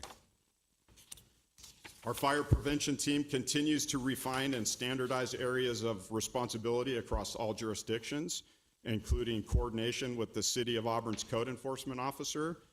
Several fire prevention processes have been reviewed, updated, and streamlined, resulting in shorter plan review and inspection timeframes and improved customer service. A new vegetation complaint management process has been implemented, which incorporates our code enforcement officer from the initial stages in efforts to increase compliance. Our fire prevention team represents the sub-JOA agencies at the Greater Auburn Area Fire Safe Council meetings and has strengthened engagement with FireWise communities and public education efforts. Staff has devoted significant time to Placer County's multi-jurisdictional planning processes and continues to support internal personnel with fire prevention-related needs. They're also working to expand the knowledge and skill sets of interested personnel to further enhance the service delivery throughout the sub-JOA. As with any major organizational change, challenges have emerged in the first 6 months. Personnel have worked through the learning curve of operating within a fire district if they're city employees, and conversely, learning city processes when coming from a fire district. This has been addressed using a teach, coach, mentor approach and has improved steadily over time. Another challenge has been the workload required to implement the sub-JOA. However, many foundational processes have now been established, and the administrative and operational burden is expected to decrease, allowing staff to focus on further evaluation and refinement. So looking ahead, our opportunities include strengthening shared services while maintaining fiscal responsibility, enhancing interoperability and standardization across all programs, expanding areas of collaboration, evaluating long-term sustainability, efficiency, and alignment of services. And through these efforts, we'll continue to provide high-quality emergency services to all the communities that we serve. Thanks again for the opportunity to present this evening, and I'm happy to answer any questions. Thank you very much, Chief. Do we have any questions from council? I don't have any questions, but I just wanted to say thank you very much for the report. Appreciate hearing that things are going smoothly, but there are still some challenges to overcome. We understand that, but glad to hear that things are going well and that the community as a whole, not just the city of Auburn, but the surrounding areas are benefiting from this partnership. So thank you. No? Good. Same for me. Yep. Thank you. Same. Thank you. Any, do we do public comment? Public comment? Yeah. you have- Public comment? Okay. Thank you, Chief. Oh, okay. Next, we have designation as a qualified federal opportunity zone under the 2027 Opportunity Zone Program. Good evening, Mayor. Good evening, council members. Welcome, Interim CM Lindsay. Jonathan Wright, your Economic Development Director. As we know, from being a small community, we don't have a whole plethora of different types of economic incentives we're able to provide to people looking to invest in this area. That's why it's very important that we maintain our Opportunity Zone designation in the city. Currently, we have one that encompasses Old Town and Downtown. It's based off of census data, and our census has changed. So Old Town, Downtown are no longer eligible at the end of this year. So as much as I wanted to go forward and try to get that restarted so it could continue, it's not an option right now. But we do have a new census tract that did open up, and that's from Interstate 80 almost all the way up to Auburn Toyota there. And it takes in everything almost down to Ophir, up to, yeah, there we go. Well, thank you. I didn't even have that primed up. So this is the census tract that now qualifies. So in 2017, there was interim measures that were put into tax law that provided for certain types of investment. That's what we've been working on in the Old Town and Downtown area. It has created investment in that area. To what extent, I don't know, because a lot of times these are in tax code and people don't tell us where the money's coming from. So there could have been a number of investments. But as I point out in the staff report, it has cost one major investment for our downtown core there that is slowly shaping up and working its way forward through the process. Is anybody familiar with what an opportunity zone is? I mean, just start there. We can go basics. Okay, we got a couple. Opportunity zone is basically a tax deferral. If you had, let's just say hypothetically, you brought back Blockbuster videos and you are really making a killing, you sold that Blockbuster franchise for a capital gain of around $1 million. You could take that capital gain and invest it into an opportunity fund. You could have multiple investors there. It could be other people that did the same thing or have a similar type of gain that they're trying to defer. That gain then is used to buy, instead of paying the federal government on your tax year, the following tax year, you take that investment and you buy something with it. It has to be within a designated opportunity zone. So when you buy that, if you hold on to the asset, and there's a certain requirement for improvement, and a lot of this gets into your tax attorney and how it actually works, but you're required to make a certain amount of investment in the property in which you are investing in. So it not only makes it so that somebody buys a piece of property, but it forces them to actually do an improvement on there. So now they hold it for 5 years, whatever that asset is, they do their improvement, and then at the end of the 5 years, their initial principal cost gets reduced. So their initial gain goes from $1 million down to $900,000. 10% is the current going at the 5-year mark. This last program that we had, there was actually another drop down at a 7-year mark where it gave you another 5%. So it gave you a total 10 or 15% reduction on your initial capital gain that you were investing, which means that at the end of whenever you sell that asset, you would only be paying back $850,000 for the 2017 to 2026 version. This new version that's coming out that would be applied to this, they only give you the one drop down of 5%. Now, there's differing opinions on whether or not we qualify under federal guidelines as a rural community. USDA said yes, but it's not real clear. If we do qualify as a rural community under this investment incentive, it could go up to 30%. So that means that $1 million goes down to $700,000. So basically, the federal government's giving these people $300,000 to invest in this project. So at the end of that 5-year mark, they have to pay back that original $700,000 as it's been reduced. But if they hold the asset for a total of 10 years, When they liquidate the asset after that, they don't have to, their gains are not subject to capital gains. So it's got all kinds of weird mechanisms in there. Long story short, this is a good thing to add to our economic portfolio. You can see the area it's in. It's in Nevada, or it's on the Nevada Street corridor. It's got the domes project that could possibly go forward out there. It goes all the way up to, it takes in a portion of what we'll call the old Costco site. So there's a lot of area there, and especially the Highway 49 corridor, that could use some investment and could use a tool like this. And so I am here to encourage you tonight to pass a resolution that allows us to designate this or propose this to the state of California, GoBiz. They then put together a collection of all these different proposals, and they decide who's most eligible. So we're going to have to, not only tonight's resolution, but we're getting letters of support for this going forward so that we can show them as much incentive as possible. The problem is, the last go round, they opened this up to a lot of different opportunity zone possibilities, and now it's been reduced by 30%. And because we see other cities and counties can kind of see what the benefit is of it because of other places, now we're getting more and more people trying to participate. So it's much more competitive this go round. There's no guarantee of success, but my job is to bring as many opportunities to the community as possible for generating investment and economic growth. So that's why I'm here. Great, thank you very much. I think we were just asking one question. Is it the whole green? The whole green. The whole green area, okay. Perfect. And there is a small little appendage of county up there that they are actually going to give us a letter of support, at least in talking to their economic development department, a letter saying that they're supportive of this as well. So we have a joint proposal.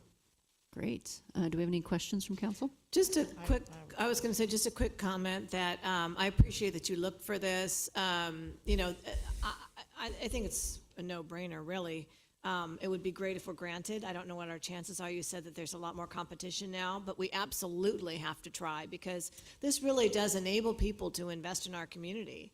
And that's exactly what we need. We need investment. You know, they want some tax write-off, a little bit of capital gains, you know, relief if they keep it long enough. But, you know, I thank you for bringing this. I'm sorry that Old Town and Downtown no longer qualify. Me too. But at least we have this area, and this area is also very ripe for investment. So whatever we can do to help facilitate that, I'm all for it. So thank you. I have a question. So it's any business, then it could be hotels as well? It could be hotels. Okay. And is the possibility of a hotel in Old Town, can they take advantage of that? They could, except for the sunset of 2026, which is the end of this year. When they invest their gain, I believe there's a holdover to, if I read this correctly, to 2028. So they'd only get a deferral of 2 years. Oh, I see. Okay. But if that asset would still qualify, then of course, then the 10-year gain, but they couldn't change, there's a lot of tax laws in there. They can't change entities. They can't transfer anything. It has to stay in that initial vehicle all the way through the 10 years to be eligible for the tax offset at the end. Okay. Okay. And I thank you so much for bringing this forward. It's phenomenal. Really appreciate it. It's something we have to do and should do, and I'm very supportive. I just had one quick question. This seems great. It, like we're saying, it sounds like a no-brainer. The only thing is normally when that happens, there's strings. Are there any downsides or paperwork? I mean, like normally when there's a great grant, it means lots and lots of labor on our side for filling out all the paperwork. Are there any downsides to us having this zone? We actually, once it's designated, we have nothing to do with it other than, you know, whoever has that gain, we'll advertise it obviously and show people that it's there. But it's up to them to have that gain, know about this program, which is now, I mean, it's nationwide. And so anybody that's a savvy investor that's looking to offset, you know, those costs or that initial cost would look to put it into a fund. They have 180 days once it's in the fund to do something with it. So they're looking for those investments right away. There's no strings on our side. They have the money, they have to invest it, they have to meet those obligations to get the tax incentive. We just bear the benefit. So we need to do the application in the beginning and then Right now, yes. And then it's helpful if we market it, and then also being at a place that's easy to do one of those businesses or be part of that, making it so it's more attractive so they would want to be here versus somewhere else. Okay. And the current one is on our economic development website as well, so right now. Perfect. Thank you so much. Great. Do we have any sorry. Yeah. Yep. Do we have any public comment? All right. Councilmember Mar, did you have something to add? By resolution, recommend that the state of California nominate census tract numbers, all those numbers, located within the city of Auburn for the designation as a qualified opportunity zone under the 2027 Opportunity Zone designation process established by federal law. And the numbers are reflected in our packet. And I'll second. Great. Any further discussion? Madam Clerk, roll call, please. Councilmember Amara. Yes. Dowden Calvillo. Aye. Riddell Harris. Aye. Mayor Davis. Aye. Thank you very much. Thank you, Jonathan. Our final matter of business is City Council rules and procedures. I'll take this Madam one as Lynn? well. Yeah. Mayor and council members, this item is a housekeeping update to the council rules and procedures. City management, the city attorney, and myself all reviewed the document to improve its organization, clarify a few sections, and make sure it's consistent with current laws and council practices. The primary change is adopting Rosenberg's Rules of Orders as the city's parliamentary authority, given the council one consistent set of procedures for conducting meetings. Also included in this item is a PowerPoint presentation that summarizes Rosenberg's Rules of Order. It's entirely at the council's discretion whether you'd like the city attorney to go through the presentation this evening or simply have it available as reference during your discussion. The city attorney and I are available for any questions. Council, yep. We'll start on this end. So I guess I got a little bit confused because there's no red lines in this, so I don't know what has changed. So that would be really helpful to know what's been updated, because there are some things in here that look like they don't correspond with Rosenberg. So I don't know if you took stuff from Rosenberg and changed the rules or not. So I just don't have a sense of what changes were actually made or updated. Yeah, so your last rules were adopted in 2014, I believe. That's not correct? I'm getting a nod from Amy. So from 2014 were your last rules. You were previously operating under Robert's rules, and your own council policy manual adopted and modified many of the motions. So previously, there was a very long, detailed discussion with additional motions that were not in Robert's, different vote requirements and the things. This made it harder for you all and also for staff and for me too. So some of that stayed in though. So there were a few things that we kept that we noticed that you continue to use and that the city has used as a matter of practice. And so where we deviated, Amy and I discussed and talked, and some of the things stayed in. So the way this would be applied is Rosenberg's rules applies except as however you've modified it here. And so that It'd be nice if there was a list of modifications or something so I can tell, because that's the hard thing for me, is that I don't have a good sense of where it's changed or where it meets. So I should have probably brought this up earlier, but I was trying to figure out, I was like, are these the previous rules? Are these the new rules? And if they're the new rules, what's changed from the previous rules? And I guess that's where I'm having a challenge. Okay. So I don't know, I don't know if it's worth coming back with the red lines, so that way we can see what the differences are between Rosenberg and not, because I feel like those might be points of decision on whether we want to stick with Rosenberg or go with what the council decided 10 years ago. But I don't know, I'm just having a hard time. Well, as I'm looking through this now, I don't think much of this modifies Rosenberg's, because Rosenberg's is about your order of operations and how you do motions and substitute motions. It's and the parliamentary like. procedure. Right. Rosenberg is really parliamentary procedure, and these are Correct. our rules for operation. Correct. Which includes a parliamentary procedure referral, but it's really That's right. our- It's only one, yes, that's right. It's just one piece of this, and this is about how you get things on an agenda, how you call a meeting, who runs it, things like that. So how you get things on agenda and all that stuff is not part of Rosenberg? No. No. Okay. Yeah, Rosenberg is just the Robert's rules, it's just the parliamentary and procedure part of it that we follow when we make a motion or, things So of that nature. most of this has not changed from the previous version, or you guys did change this from the previous version? We did change it. Okay. And it's been updated because the Brown Act has changed a lot since 2014. Okay. And also your practices have changed. So we looked at what you currently do and then also looked at the changes in the Brown Act and modified it. And for some of the sections, it was removed completely because it doesn't apply anymore. Yeah. Okay. And for other sections, we Teleconference updated it to make sure it's still complying with state law. Okay. Sorry, I'm just trying to get a hand, it's always hard when you're changing documents. Yes. So I guess I had a couple quick questions. One was on section J about attendance.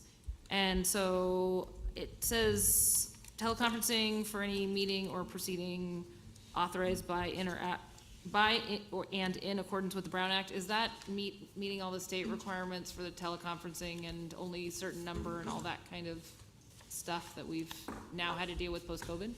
Sorry, so we can follow along. J in which section? It's Sorry, on, it's Jay. on, it's on page 342. 342. And just to that point, if I may, I was actually going to suggest a change, which I did already run through both Gary and Amy to address that, if I may. Yeah, go for it. And on that one, it was both, so page 342, under section J1, I recommended adding after absences, if any council member cannot attend a meeting, and then add, and does not wish to participate via teleconference as allowed by the Brown Act, and then continue, he or she shall, and keep that language. So I wanted to just, make that clear.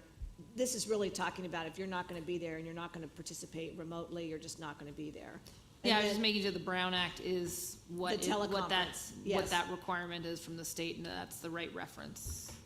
Yeah, there, yes. For, For sorry, the right, remote attendance based on being out of town for government business and the sick stuff Yes. and all those kinds of things. Is that in the Brown Act, or is there a Yes. different? that's all, yeah, that's all in the Brown That's- Act, okay. and there's now 4 different ways to do it. And So then. we just said teleconferencing. Yeah, and so then, that and we then could- to that end, so I had, I wanted to recommend that new language there, just to clarify that you're just talking about the absences and someone who doesn't want to participate teleconference.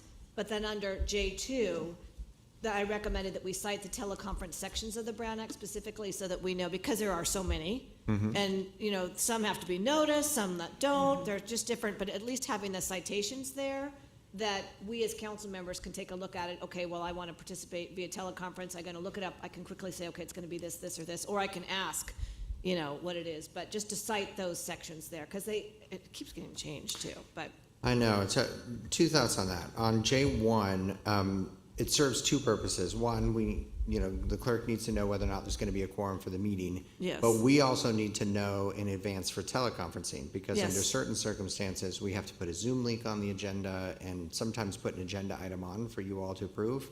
So we still need to know Yes. in as much advance possible, even when you're teleconferencing. Well, under that's why I J1. was fine with all the language that's in there. I just wanted to add after, if a council member cannot attend a meeting and does not wish to participate via teleconference as allowed by the Brown Act, then leave the rest of the language there. So it just makes it very clear that we're talking about absences. Hey, I'm gonna be in Japan. I'm gonna miss the next meeting. I don't wanna telecommute from Japan.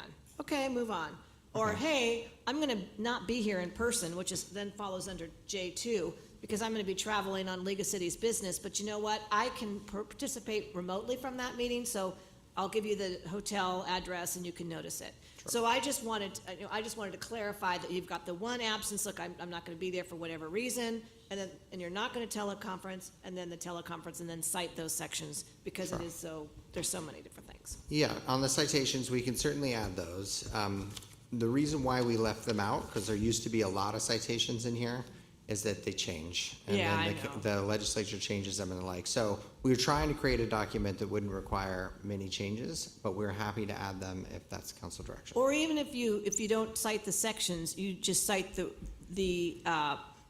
that's the problem, is that you can telecommute under so many different circumstances. Right. That's the problem. And so even if you summarize it, teleconference, I don't know. I just wanted to either have some sections there, just a little more clarity so that people are clear that, that's the area of the Brown Act, that if you want to telecommute, you're going to be telecommuting. You can only do so under that section. So it really was just a little clarification. I'm not going to be super picky, but I was trying to delineate absences versus absent but wanting to participate remotely. To your end, sorry, did I Yeah, no worries. monopolize that? Please continue, No, because I have thank my you. rest Thank of you my for that things. clarification. That's helpful. Under the same area but L on 343, when it talks about cancellations, there tends to be reasons that meetings need to be canceled other than a lack of a quorum and an emergency. So I wanted to say that it's at the discretion of the mayor, the city manager, or the city clerk to cancel a meeting, because sometimes it's a holiday, sometimes there's, something going on. So sometimes we just Doesn't have that go to our calendar, though? Huh? Usually, it goes to our calendar. what you're saying, I think, right? The thing with cancellations is that the Brown Act also governs part of that process too, so that when you're formally canceling a meeting, there has to be a notice and it can Yeah. only be done within so much time. But the schedule is what you're talking about. No, I'm talking about a cancellation, like we cancel a meeting at the last minute because there's nothing on the agenda and we're not gonna sit here and just have one thing that's on consent, so we decide to do a meeting, only one meeting that month. There are times we have done that. And so I just wanna make sure that we're not saying I wouldn't declare that an emergency.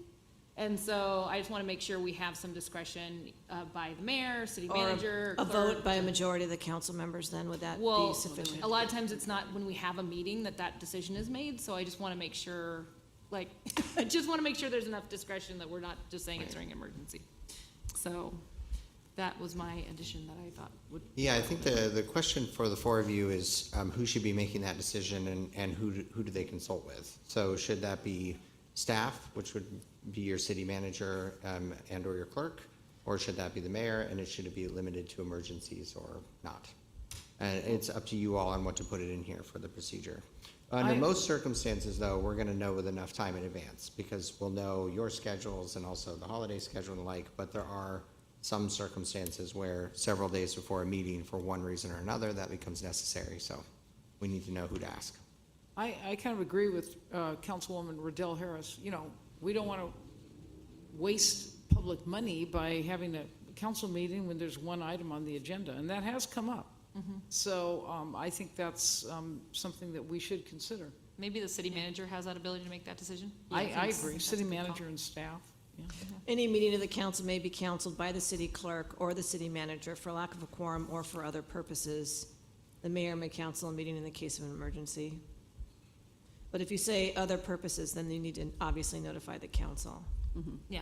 And whatever notification is required by the Brown Act, so you just would need to maybe just kind of supplement that I by, don't see the city manager canceling willy-nilly, but just an avenue in case they need to. And I'm sure they'd let us know if they were going to cancel a meeting. So the change is to allow the city manager to cancel for lack of business? Yes. Or other purposes. I feel like we just need to have a catch-all in case there's something. or equivalent, I mean, so that we, any meeting of the council, and I have some other suggested changes too, but any meeting of the council may be canceled by the city clerk or city manager for lack of a quorum or lack of a quorum, comma, lack of immediate business, comma, or other reason as, determined. Deemed appropriate by the city manager. There you go. Yeah. And should that last one be in consultation with the mayor for the other reasons? Yeah, sure, why not?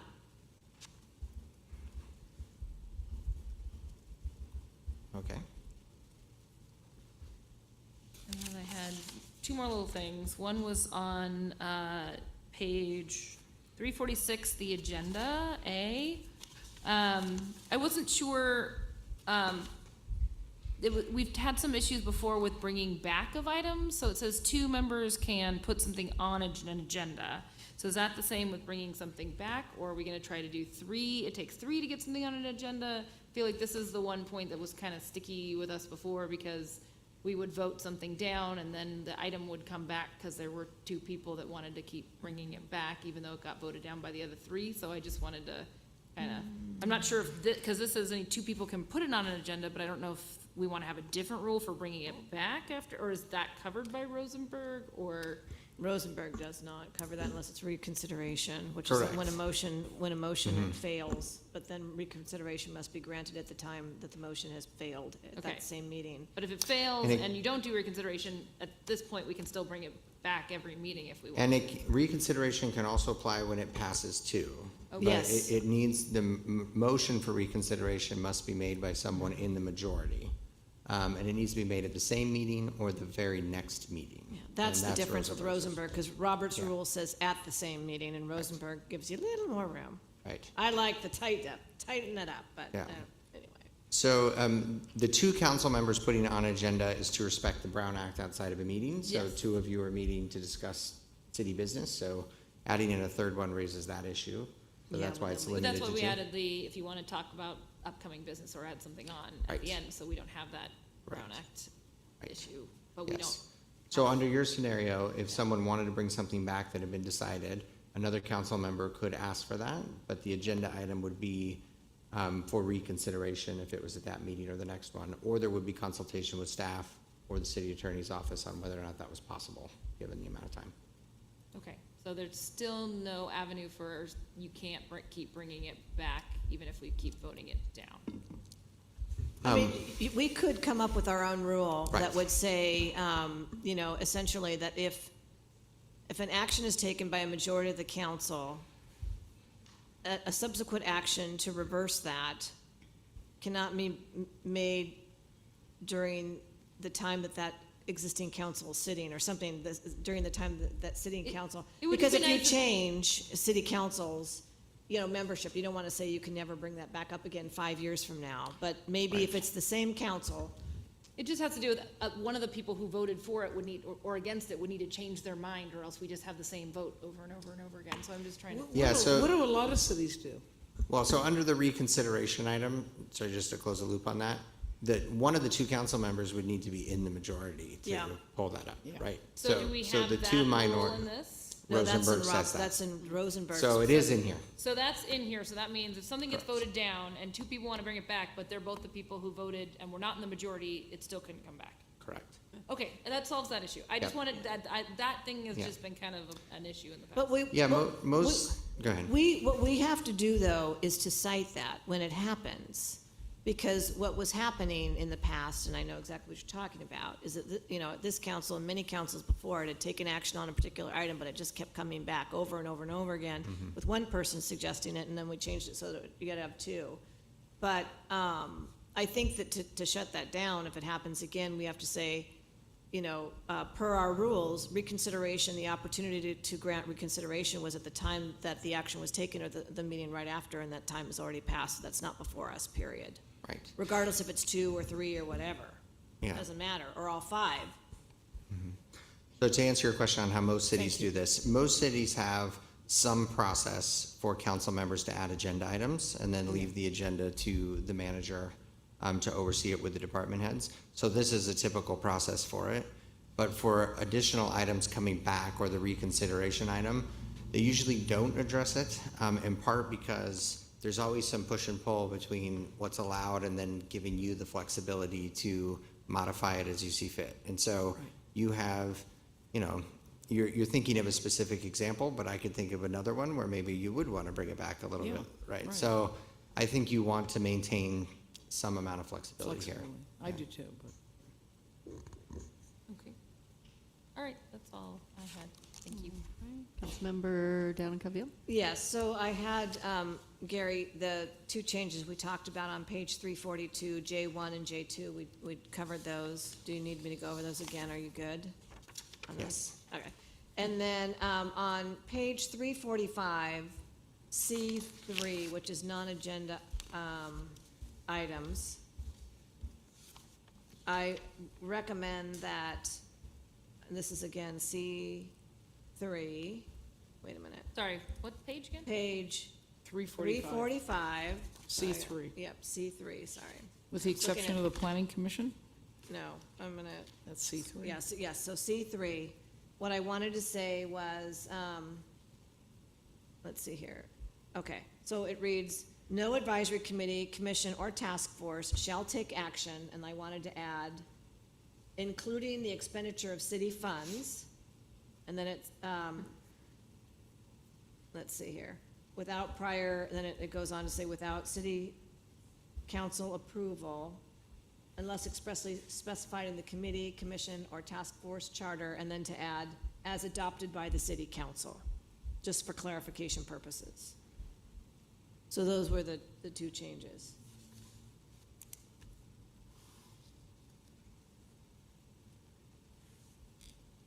So including, shall take action on an issue, including the expenditure of city funds, without prior city council approval, unless otherwise expressly specified in the committee, commission, or task force charter as adopted by the city council.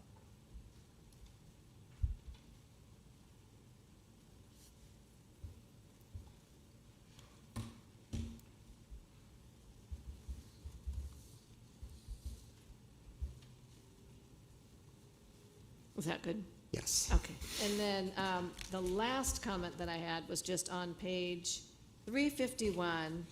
Amy and I were just talking about this one. It, on section XB, abstention, it says, "An abstention shall be recorded when a council member, although qualified to vote on a motion, chooses not to register his or her vote and instead casts no whatever." No vote, whatever. Whatever.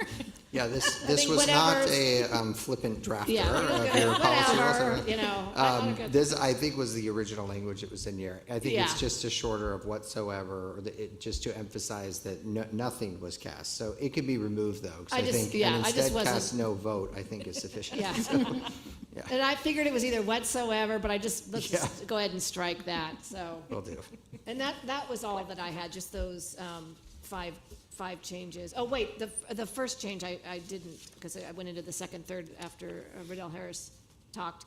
I recommend that the first time we reference the Brown Act in our procedural rules, that we do so by its official name and government code citation, so that if anyone wants to look up the Brown Act, it's easy, they know what the full name is and where to find it. Sounds good. Excellent. Thank you. Yep. Long time coming. Councilmember Mar, any questions? No, I'm good. All right. Thank you. Thank you very much. I know this was a effort.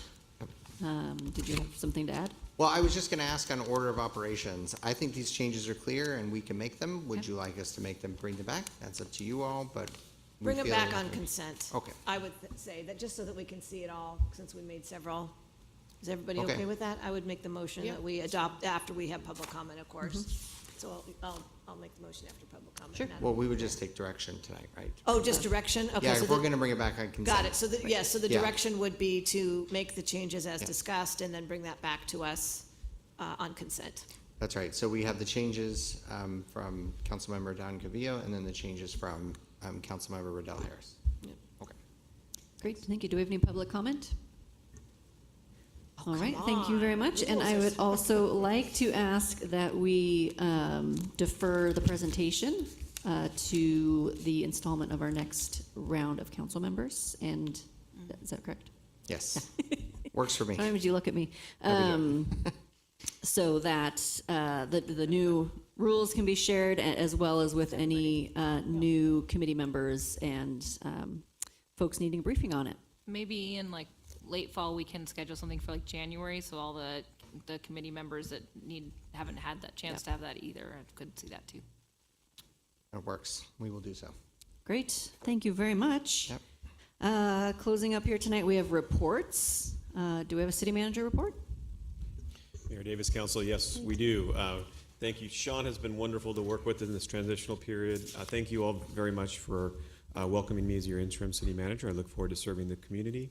I got to know Sean a little bit through Auburn Rotary, so that was a good start.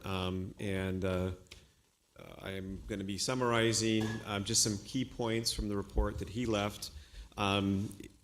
We recently hired 2 new employees, both in the planning department and in finance. We have a new associate planner, Kelly Mumford, and that fills out the community development department. We also have a new finance analyst, Griffin Morris. That fills out that section as well. Pleased to announce that the general plan amendment EIR and the draft of the general plan amendment and the EIR are in a administrative review right now, and we hope to be able to get that completed and start the public review period soon. So exciting to have that move forward. Economic Development had presented some changes to the city's food truck ordinance that would lift the ban on food trucks in Old Town and downtown, subject to specific operating standards. Planning Commission took a look at those changes. July 21st meeting is when they will be reconsidering the changes that they had asked staff to make. So that should then be moving forward to the council here in the fall. The Auburn community did a fabulous job over 4th of July. Both police and fire have reported that the calls for service were minimal, and we really had no fire-related incidents during that period. So kudos to the community, and I wanted to share my thanks as I sat with my family along the parade route and was able to see a number of you and to see the staff at work. It was really a rewarding experience. Public Works is hard at work, both in looking at our sewer line replacements and the lift station there at Canyon Way. That will hopefully be under construction here in the coming months. A lot of the coordination that is necessary for our roads is happening as we look at replacing sections of our sewer lines, to making sure that when we go and do that, that suddenly another agency doesn't need to come in and do another project and we're suddenly having to tear roads up. So we really appreciate what Public Works is doing in that space. The National Line Out, August 4th, before the next council meeting.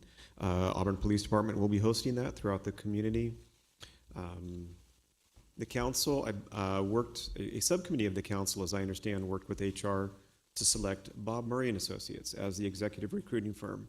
When we'll begin the search for your new city manager, and that contract is being executed now. So we then will hopefully be coming back to you very shortly with a calendar of milestones on that recruitment process. Work anniversaries. This is a great opportunity. I'd like just to call out those city employees that have completed, and I'll just make before I start listing names, as I've gotten to know a few individuals here, and I'm sure this is going to be the trend as I meet everybody, the tenure here in the city of Auburn is just commendable. It really is. It leads to fantastic service to the community, the institutional knowledge, and so it's something that I just already noticed. John Rogers, celebrating 27 years of service.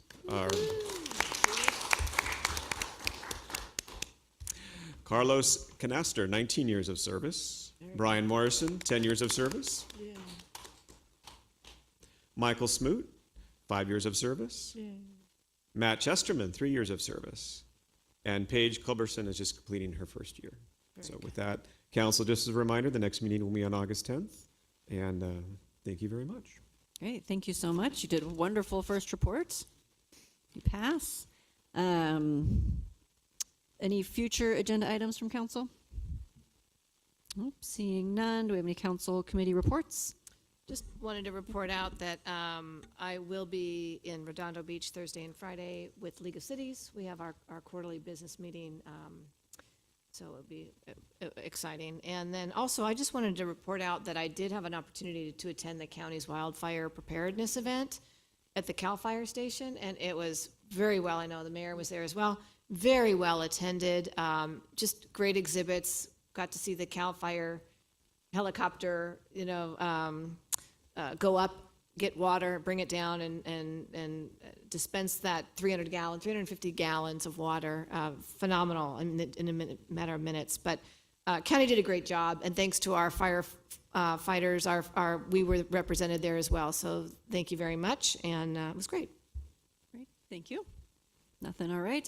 My only two updates will be that we are starting a movie series on Saturdays starting August 8th at School Park Preserve with the Arts Committee, Auburn Arts Commission, and we have an Economic Development Commission Town Hall August 11th. So two great things happening in August that will be just after our first meeting.